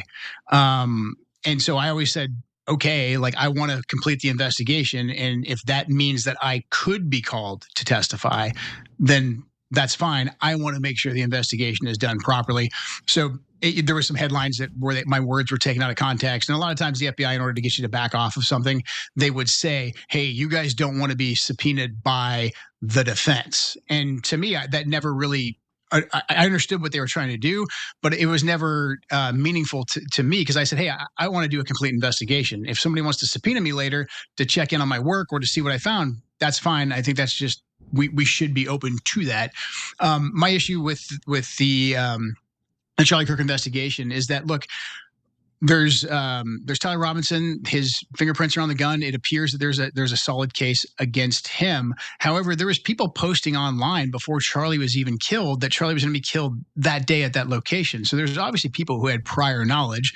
There's, the guy who jumped up in the crowd and immediately said, like, I'm the one who took the shot. And then later on, he said he was doing that, to create a diversion. So I've always said, hey, we have a lot of investigatory work to do here. Charlie Kirk was a national figure. He was an international figure. There's a lot of links that we need to look at. And then very similar to what had taken place in Butler, was told to stop. Don't investigate further. Now, the FBI has come back out and said, hey, you didn't have the authority to do that. That's why you weren't included in the investigation. NCTC does look at foreign ties to domestic acts of terrorism, to include assassinations. So we did have purview, and we can have the turf fight all day long. Is that the FBI's? Is that NCTC's? But at the end of the day, there is potential foreign ties that I really can't get into, that I don't believe, from my opinion, from my vantage point, that we're not completely ran down in terms of an investigation. Now, does that mean there's something there? Does that mean that there's evidence of a foreign government or foreign person? No, that's not what I'm saying at all. I'm saying that the investigation from where I was at NCTC was incomplete. Okay, so to me, the National Counterterrorism Director looking into foreign ties of a shooting of a well-known figure in America is the most logical thing I've ever heard. Okay, fine. Let's say that there's a turf war. Do we know if anyone investigated the people who posted online about knowing about Charlie Kirk's assassination before it happened? That I don't know, and I think because the online posting, there would be subpoenas of like the internet platforms, and on most of those, I think, are based in the States. So that would be the FBI. If they had any international ties, though, we would lead we would support the investigation, and in some cases lead the investigation on that. And again, I don't believe that was done. And there's other, just because of Charlie's profile, because of the crowd that day, there was other potential foreign ties that I'm aware of that, to my knowledge, were not looked into. Now, again, the FBI and the DOJ are going to come back out and say he doesn't know what he's talking about. We looked at everything. I, from my vantage point, again, I don't believe that to be the case. So, again, awfully strange. So, help me understand this. The FBI says, hey, don't look into other leads, because if you do, it might jeopardize the Tyler Robinson case. You might get called by the defense, you might have to testify, there might be a subpoena. Is that standard policy, that once we think we have someone that might have done it, that we just stop investigating everything else? I'm not sure if that's always been the case, but that was what I was told. And that's why my answer was always like, okay, like if you're saying that in order to continue an investigation and to do my job and to potentially get and hopefully get to the truth, that I might have to, go to court and testify and talk about what we did, I was always okay with that. And so that's not me volunteering for the defense or even the prosecution, really. That's just me saying, like, if there's a legal procedure that's going to take place here, or there's something I need to do in court in order to continue the investigation, let's do that. Let's just make sure the investigation continues. So for our audience on the FAST channel, just our 24-hour channels, we're going to continue this conversation at tyt.com. So come join us there. And obviously, if you're a member, you can get it anytime you want, tyt.com/join. Okay, so let me follow up on that, Joe. So wouldn't it help the defense more if they could say, hey, did you know the FBI refused to investigate other leads? Not a defense attorney, maybe. In my mind, from the evidence I saw against Tyler Robinson, which is the same as all that you all have seen, because it's only in the public sphere, I don't believe there's anything I can say that's going to get the kid off. But I think there's more to the investigation we need to do to see, who else knew of it or who else potentially could be involved. In that case, it isn't about what you said, right? It's about, the defense will get to have the records, right? And they get to subpoena things, et cetera, right? So if they find out, the FBI did a thorough investigation and they eliminated everyone else, and it turns out it's Tyler Robinson, that presumably helps the prosecution and hurts the defense. If they find out the FBI decided, or Utah police or whoever's in charge decided, we're not going to investigate foreign connections, we're not going to investigate this, we're not going to investigate that, that attitude from the FBI, that policy from the FBI would hurt the prosecution far, far more. In my way of looking at it, I mean, a former lawyer, I'm not, I was a lawyer for a brief period of time, but it seems like we're, not you, but the FBI's actions are helping Tyler Robinson get off if he really was guilty. Yeah, I understand what you're saying. That makes sense to me. Again, I think all that most people want is a complete investigation and to get justice for Charlie Kirk, and that's what I want. So you also mentioned, Joe, that you were worried about some folks have gotten too close to Donald Trump. I think you talked about a law enforcement officer probably meant well, but like walked right up to Trump. There was certainly gigantic lapses by the Secret Service in Butler, Pennsylvania, when he nearly got killed. So what's going on here? So again, as an outsider, I look at that. I got nothing invested in the system.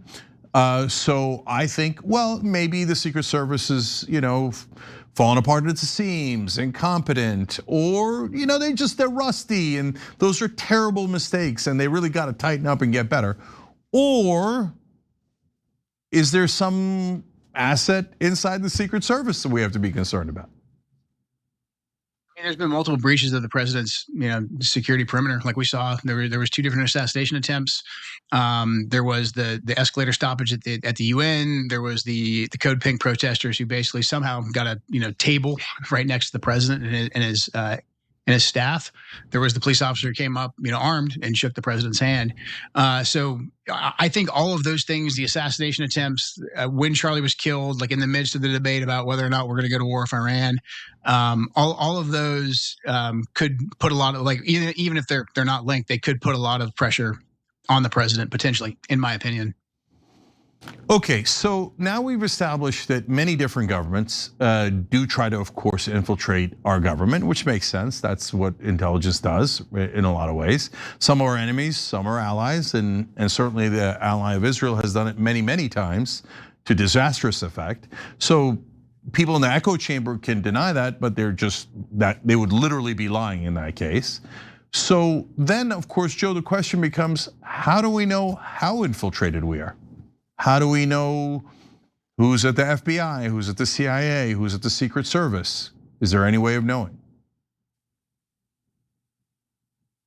I don't really know if there's any way of knowing. I just think the way that the Israeli echo chamber has been able to force us into this war with Iran, which the president basically ran against doing, tells us a lot of what we need to know.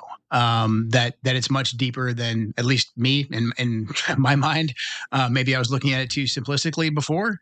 But there's a lot more there that we should be aware of. And again, I think this is a key issue that whatever you want to call the left and the right, whatever that means nowadays, I'm not even really sure, that we can unite on and attempt to root out by being very, very judicious on who we elect and who they appoint, and looking at all their ties and looking at their relationships, especially looking at who's donating to different political candidates. I think that's important. So I think really having the people be more engaged and more active and more vocal about the fact that we're watching and we don't want our government controlled by a foreign government. I think that's truly the only check on this. Okay, well, so we got two challenges there. One is the media, one is how you do it. I'm gonna come back to how you do it in a second, because that's probably the most challenging. But in terms of the media, every time you talk about things like this, the supposedly reporters are supposed to challenge the government. Are they really telling the truth, right? Instead, what the reporters seem to do is, the government's telling the truth, and anyone who disputes that is a conspiracy theorist. And they try to smear people, etc. So with Lindsey Graham's of the world and Ted Cruz's and Fetterman and Richie Torres on the left, Hakeem Jeffries, Chuck Schumer, if you ask me, all those guys, their motivation is clear. They are getting paid millions and millions of dollars in campaign contributions.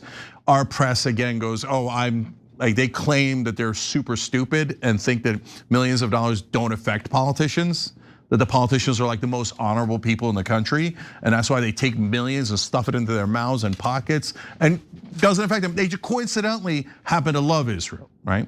So we don't have to talk about whether those guys are good faith actors or bad faith actors. They're definitely bad faith actors, okay? So in my opinion. Now when you turn to the media though, and I know this is outside your expertise, but it is within your experience. You experienced the media when you were inside the White House, inside the government. You've experienced it now that you've come out as basically a conscientious objector to this war, saying that it's not right and not in American interest. And so are they all super naive? They've never heard of a foreign government trying to infiltrate any government. They've never heard of it. It's never happened before. Or they're super naive that even though Israel has stolen our nuclear secrets, done Jonathan Pollard, well, they were born yesterday and they think, no, that's all in the past, and Israel's golden hearted and would never do it. And no, I can't see where the money's coming from. I'm blind. I'm just the worst reporter in the world. They're all Mr. Magoo. Or are they playing us too? I mean, media, especially the mainstream media, I think is definitely playing us. And again, like I think there's probably a good deal of money in there if people run down the financial interests to the mainstream media. I think there's probably a lot of Israeli backing, or at least pro-Israel Americans behind a lot of that. Again, I think the good news is that platforms like yours, Tucker, just the new media environment, we're actually allowed to ask these questions, and I think a lot of younger people are asking the questions, doing the research themselves, and becoming more aware of this. But if it was up to the traditional reporters from Fox or from MSNBC, CNN, et cetera, New York Times, like we would never hear any of this. It's taboo. I mean, I've had these discussions before with New York Times reporters, Washington Post reporters, and until I came out and resigned publicly and kind of put it in writing, they really didn't even want to talk about it. A lot of them would express interest and say, yeah, I'm aware of this, but then when it came time to publish, they just they weren't interested in doing it. So yeah, I think the new media is letting us actually ask the question and start the conversation. And I think another reason why we're seeing the Israelis move so aggressively right now is because they know that their time is up. They know that the amount of influence they have in America right now is waning. And again, I think going into the next political cycle, I think pushing back aggressively on Israeli influence is going to be a key issue in both sides of the aisle's primary, and I hope in the general election as well. Yeah, my opinion is that if you vote for somebody taking money from the Israeli lobby, they've literally raised their hand and said, I'm going to work for the Israelis. I took like 6.5 million, 5.5 million. Meeks, another Democrat, 2.2 million. We discussed it today on the show. Or you could be as dumb as a mainstream media reporter and go, no, I bet millions and millions never affect the beautiful, honorable politicians we have. It makes me wonder, yeah, I mean, What is that? Well, that's definitely not journalism. It's not close to journalism. It's saying do not question the government, and anyone who does, we will character assassinate on behalf of the government, which then brings me to the next question, which is, so of course they've done that to you. And we are all, as a country, to be honest, and you know this, assessing your credibility, right? Because you're saying really important, really interesting things that we should all consider. So now they've said that you talked to Nick Fuentes at some point, and you had somebody from the Proud Boys as part of your campaign when you ran for office. I've seen character assassination after character assassination. So that's why I'm not gonna assume anything, I'm gonna ask you. So did that stuff happen? And should that affect the way that we see your credibility? In terms of Fuentes, I mean, that's pretty well documented. I spoke with Fuentes once, I think in 21, when I really didn't know who he was. And then he did what Fuentes does. He comes out and says some crazy shit and basically makes people say, hey, I don't want anything to do with that guy, which I did. Same story that happened with MTG and Rep Gosar and some others. So yeah, that's the saga of me and Nick Fuentes. The Proud Boy thing, like I had people who worked on my campaign when I was running for Congress, like as door knockers, et cetera. And there was an accusation that one of them was a Proud Boy. I never saw any like actual substance to it whatsoever. So I mean, that's for those two. Yeah. I was also accused of being a Bernie Sanders supporter as well. So, you kind of, depending on who you're running against and what you're saying, you either get called like a crazy leftist or a crazy rightist. I think there was an ad I have somewhere where I'm called a Bernie bro and like a Nick Fuentes supporter, like all in the same like ad. And it makes sense because when the establishment comes for you, they don't really care if you're on the left or the right. They despise all outsiders. So, and I've had them smear me 200 times. So you're kind of getting off light here for a second. So look, Fuentes hates you now. So that part is clear. So, and I want people to know that. And so he does not speak kindly of you. So that's a bit of a badge of honor. And I mean, when you come out like this, you should be, anyway, I don't track his show, but that's what I know from last time that I looked into that topic. But as far as the Proud Boys guys, so you never had a conversation like, hey, how do we help the Proud Boys and secretly get the Proud Boys in the government? You didn't even know that guy was a Proud Boy? No, and I don't even know if he was. He had like if I'm remembering correctly, he had like an ex-girlfriend that accused him of being a Proud Boy, and it like made its way into a police report, but he was never charged. It was like, I don't know. It was reaching in terms of, just a standard campaign attack ad. Yeah, and so for people who are not familiar with the lies of mainstream media, the New York Times, for example, said that I was anti-Muslim and never mentioned that I grew up Muslim. So they also said that I brought on David Duke and agreed with him that he was not racist, when in fact, in the interview, I called him racist and anti-Semitic and bigoted and dumb several times. So yes, sometimes people at the New York Times flat out lie, and they almost never do it to someone in power. They almost always do it to people outside of power. And if they're challenging the powerful, they have a super curious way of doing it. We can't see it with our bare eyes. So now we get to the final part here, Joe, which is maybe the most difficult. So let's say that, again, it could be any other country. Chinese, Russians, Norwegians had infiltrated our government and we were worried. We're not sure, but we're worried. Hey, are they at the agriculture department? Are they in the Secret Service? Are they in the FBI? How in the world would we find out, and how in the world would we take them out of our government?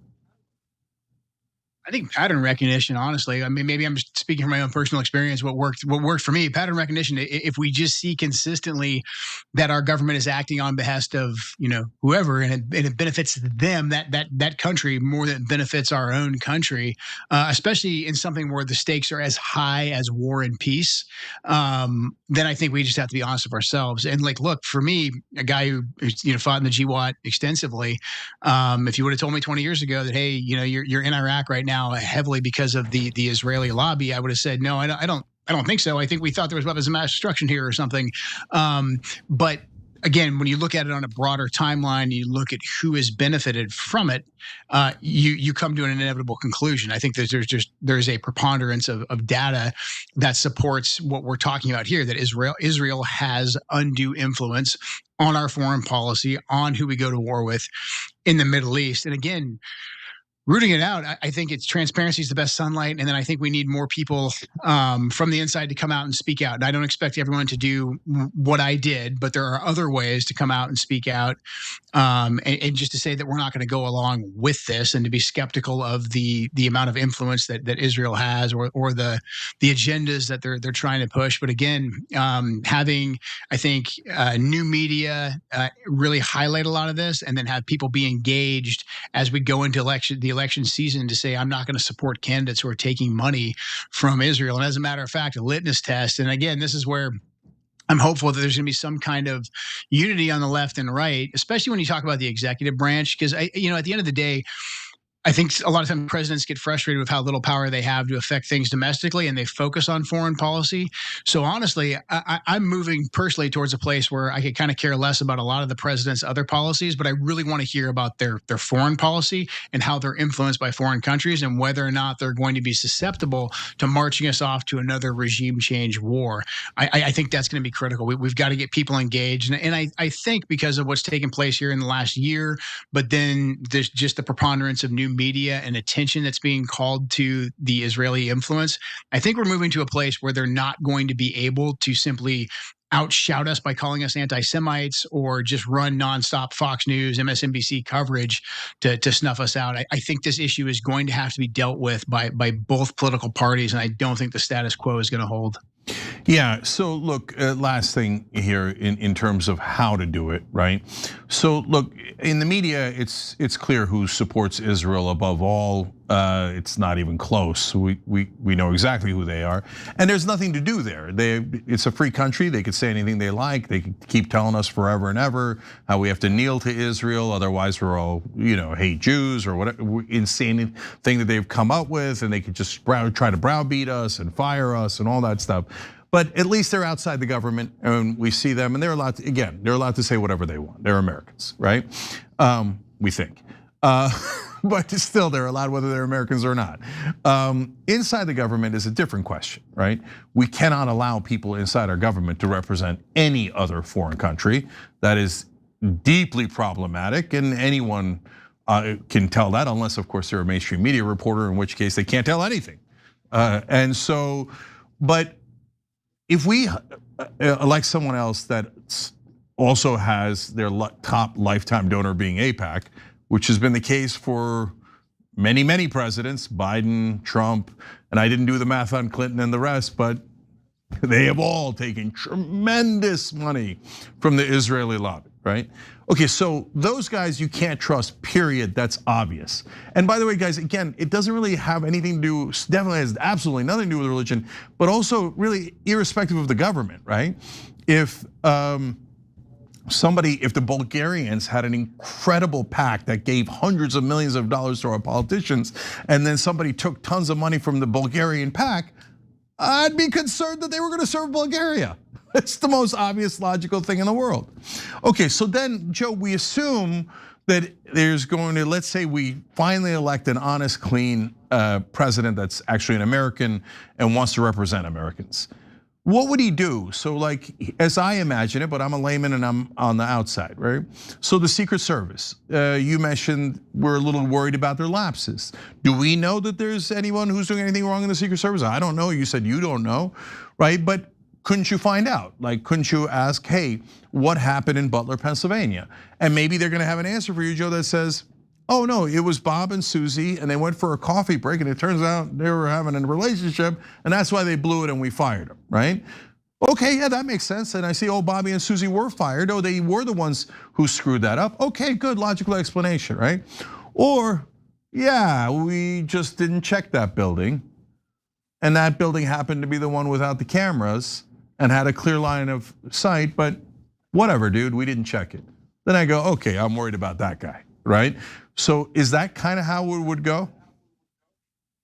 Yeah, and look, I think we're going to have to be whoever it is that wants to be an honest broker and actually clean up our government and get control of the government for we the people, they're going to have to be very aggressive because the bureaucracies are deeply entrenched, and a lot of the people who are influenced by this or have just become accustomed to a certain way of doing business, and they've been promoted based on not asking questions. They've been promoted with going along with the status quo.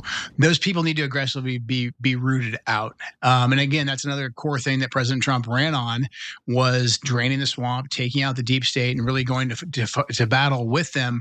And that's much deeper than going after who the perpetrators of Russiagate were. That's having a healthy skepticism of everything that comes out of all of our institutions, looking in the dark, uncomfortable places and trying to figure out exactly why key events like we've talked about here tonight actually happen, and not being satisfied with the simple answers that just don't pass basic common sense. I think that's absolutely key.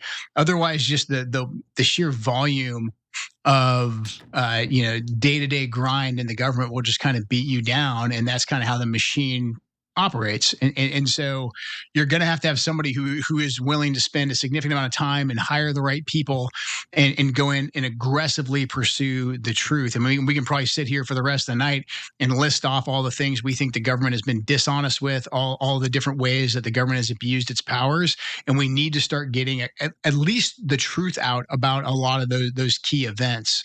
There's a lot that needs to be done in terms of declassification. There's a lot that just needs to be done in terms of oversight. So that needs to be the focus of the next actual administration that's dead serious about getting to the heart of what the deep state or the apparatus, whatever you want to call it, is. Yeah. So very last thing is that, look, some of this stuff is easy. You can see it with your own eyes. Some of it's very hard. How do you find the assets that they're hiding? But the last one is about foreign policy, and that's another one that people say is super hard, but actually seems pretty easy to me. So let me run this by you. So they say, well, Marco Rubio said, and so did Mike Johnson, by the way, and Caroline Levitt and so many others. Oh, the Israelis were going to attack, so we didn't have a choice. We had to protect our troops by attacking with them. So the Israelis forced us into this war, is the obvious implication. Isn't it easy to say, no, you will not attack, and if you do, you will lose all of your funding? Why is that not the simplest thing in the world? I 100% agree with you. And I think that's what we should have said. I think after June, that's 100% what we should have said.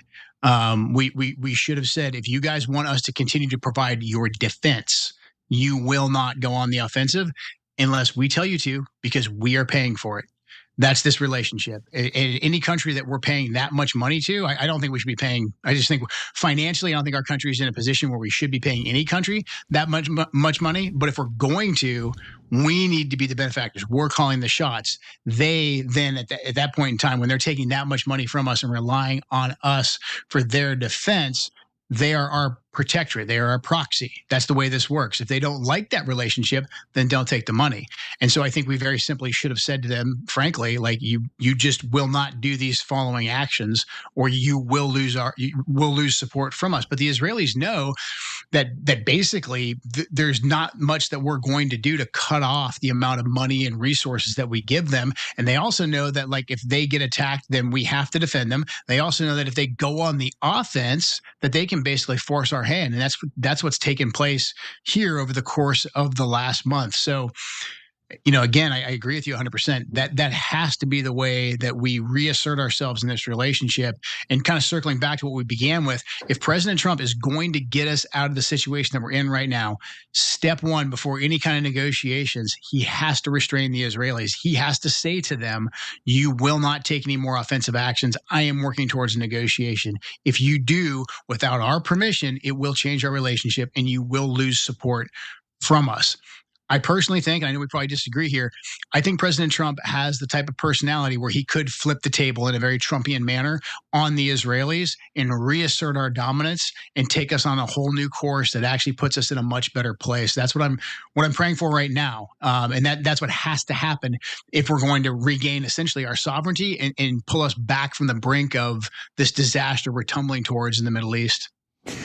Yeah, so I think that 99% of the country understands, we give them, like, we've literally given them over $330 billion in inflation adjusted money, let alone the $8 trillion spent on the wars for them. Yeah, you could use that as leverage. It's not a complicated question. The only 1% that doesn't seem to understand is our politicians and our media. Gee, I wonder why. And then in terms of Trump, no, I think he could do it. I don't want you to mistake what I'm saying. I don't think he's smart at all. I think he doesn't understand how Israel played him in 800 different ways, and he's bungling and inept. That's my opinion. But he is a wild character. He's not a normal corporate robot, right? The corporate robots will do exactly as they're programmed, whereas Trump is a wild man, and I think that's why Israel is actually slightly concerned about him. So it would be great if he found his bearings and remembered that he was supposed to be anti-war and America first. And by the way, as much as I can't stand him on other things, if he got rid of Israel's influence in America, he would deserve a tremendous amount of credit for that. And honestly, I think people, whoever it is, Trump, the next Democratic president, the next Republican president, whoever it is, would have statues of them built all across America. So that's my opinion. Joe Kent, former director of National Counterterrorism Center, and I'll say it, American hero, who actually opposed the war, and unlike others in the administration, meant it and said it and tried to prevent it, and is trying to prevent it as we speak. We appreciate your patriotism, and thank you for joining us, Joe. Thank you so much for having me. It's been great. I really appreciate it. Appreciate you, brother. We need more patriots like Joe Kent. Okay, by the way, I don't have to agree with his positions on anything else. All I have to do is realize that this country right now needs patriots. And people who stand up for us and not anyone else and not any other government, no matter how much the press yells at you that you have to be loyal to a different government, you most certainly do not. Okay, last thing I want to give you guys today, since we've run out of time for everything else on the revolution, is a new announcement about a new rebellion PAC candidate. So we have talked about how we're actually taking action. So some people on the right are taking action. I'm on the left. I'm taking action on this side, and we are supporting populist candidates. And the PAC that I formed was the Rebellion PAC. And when a candidate joins, we say they've joined the rebellion. And today, Graham Plattner has joined the rebellion. So a great populist candidate out of Maine. Oh, look at that. He also doesn't support Israel or corporate PACs, and he has also been the victim of character assassination by the thugs in mainstream media. So don't believe the hype, don't believe any nonsense about tattoos. You can go and watch the interview I did with him and his explanation. He is actually fighting for the people of Maine. I'm incredibly proud to support him and endorse him. And I hope he pulverizes Janet Mills politically and finally takes out Susan Collins from the United States Senate. They both love corporate PACs and love foreign governments. We need actual Americans like Graham Plattner to represent us and not anyone else. So thrilled to have Graham Plattner join the rebellion. Okay, now we're out of time for today. So I appreciate you guys, and we're gonna leave it here. So tomorrow we're gonna come back. We're gonna have a great show for you guys, and we'll do another episode of The Revolution at that time. And in that episode, by the way, are the people who have signed the unitedagainstwar.com pledge, saying that I will not help anyone and I will not vote for anyone who has voted to keep this war going. So I'm gonna do a town hall, a Zoom call with them. So unitedagainstwar.com, and tomorrow night right after the Young Turks at 8 p.m. Eastern, town hall with those folks. So go sign the pledge, and then go to tyt.com/hope and sign up for the Zoom town hall tomorrow night. Much love, we'll see you there.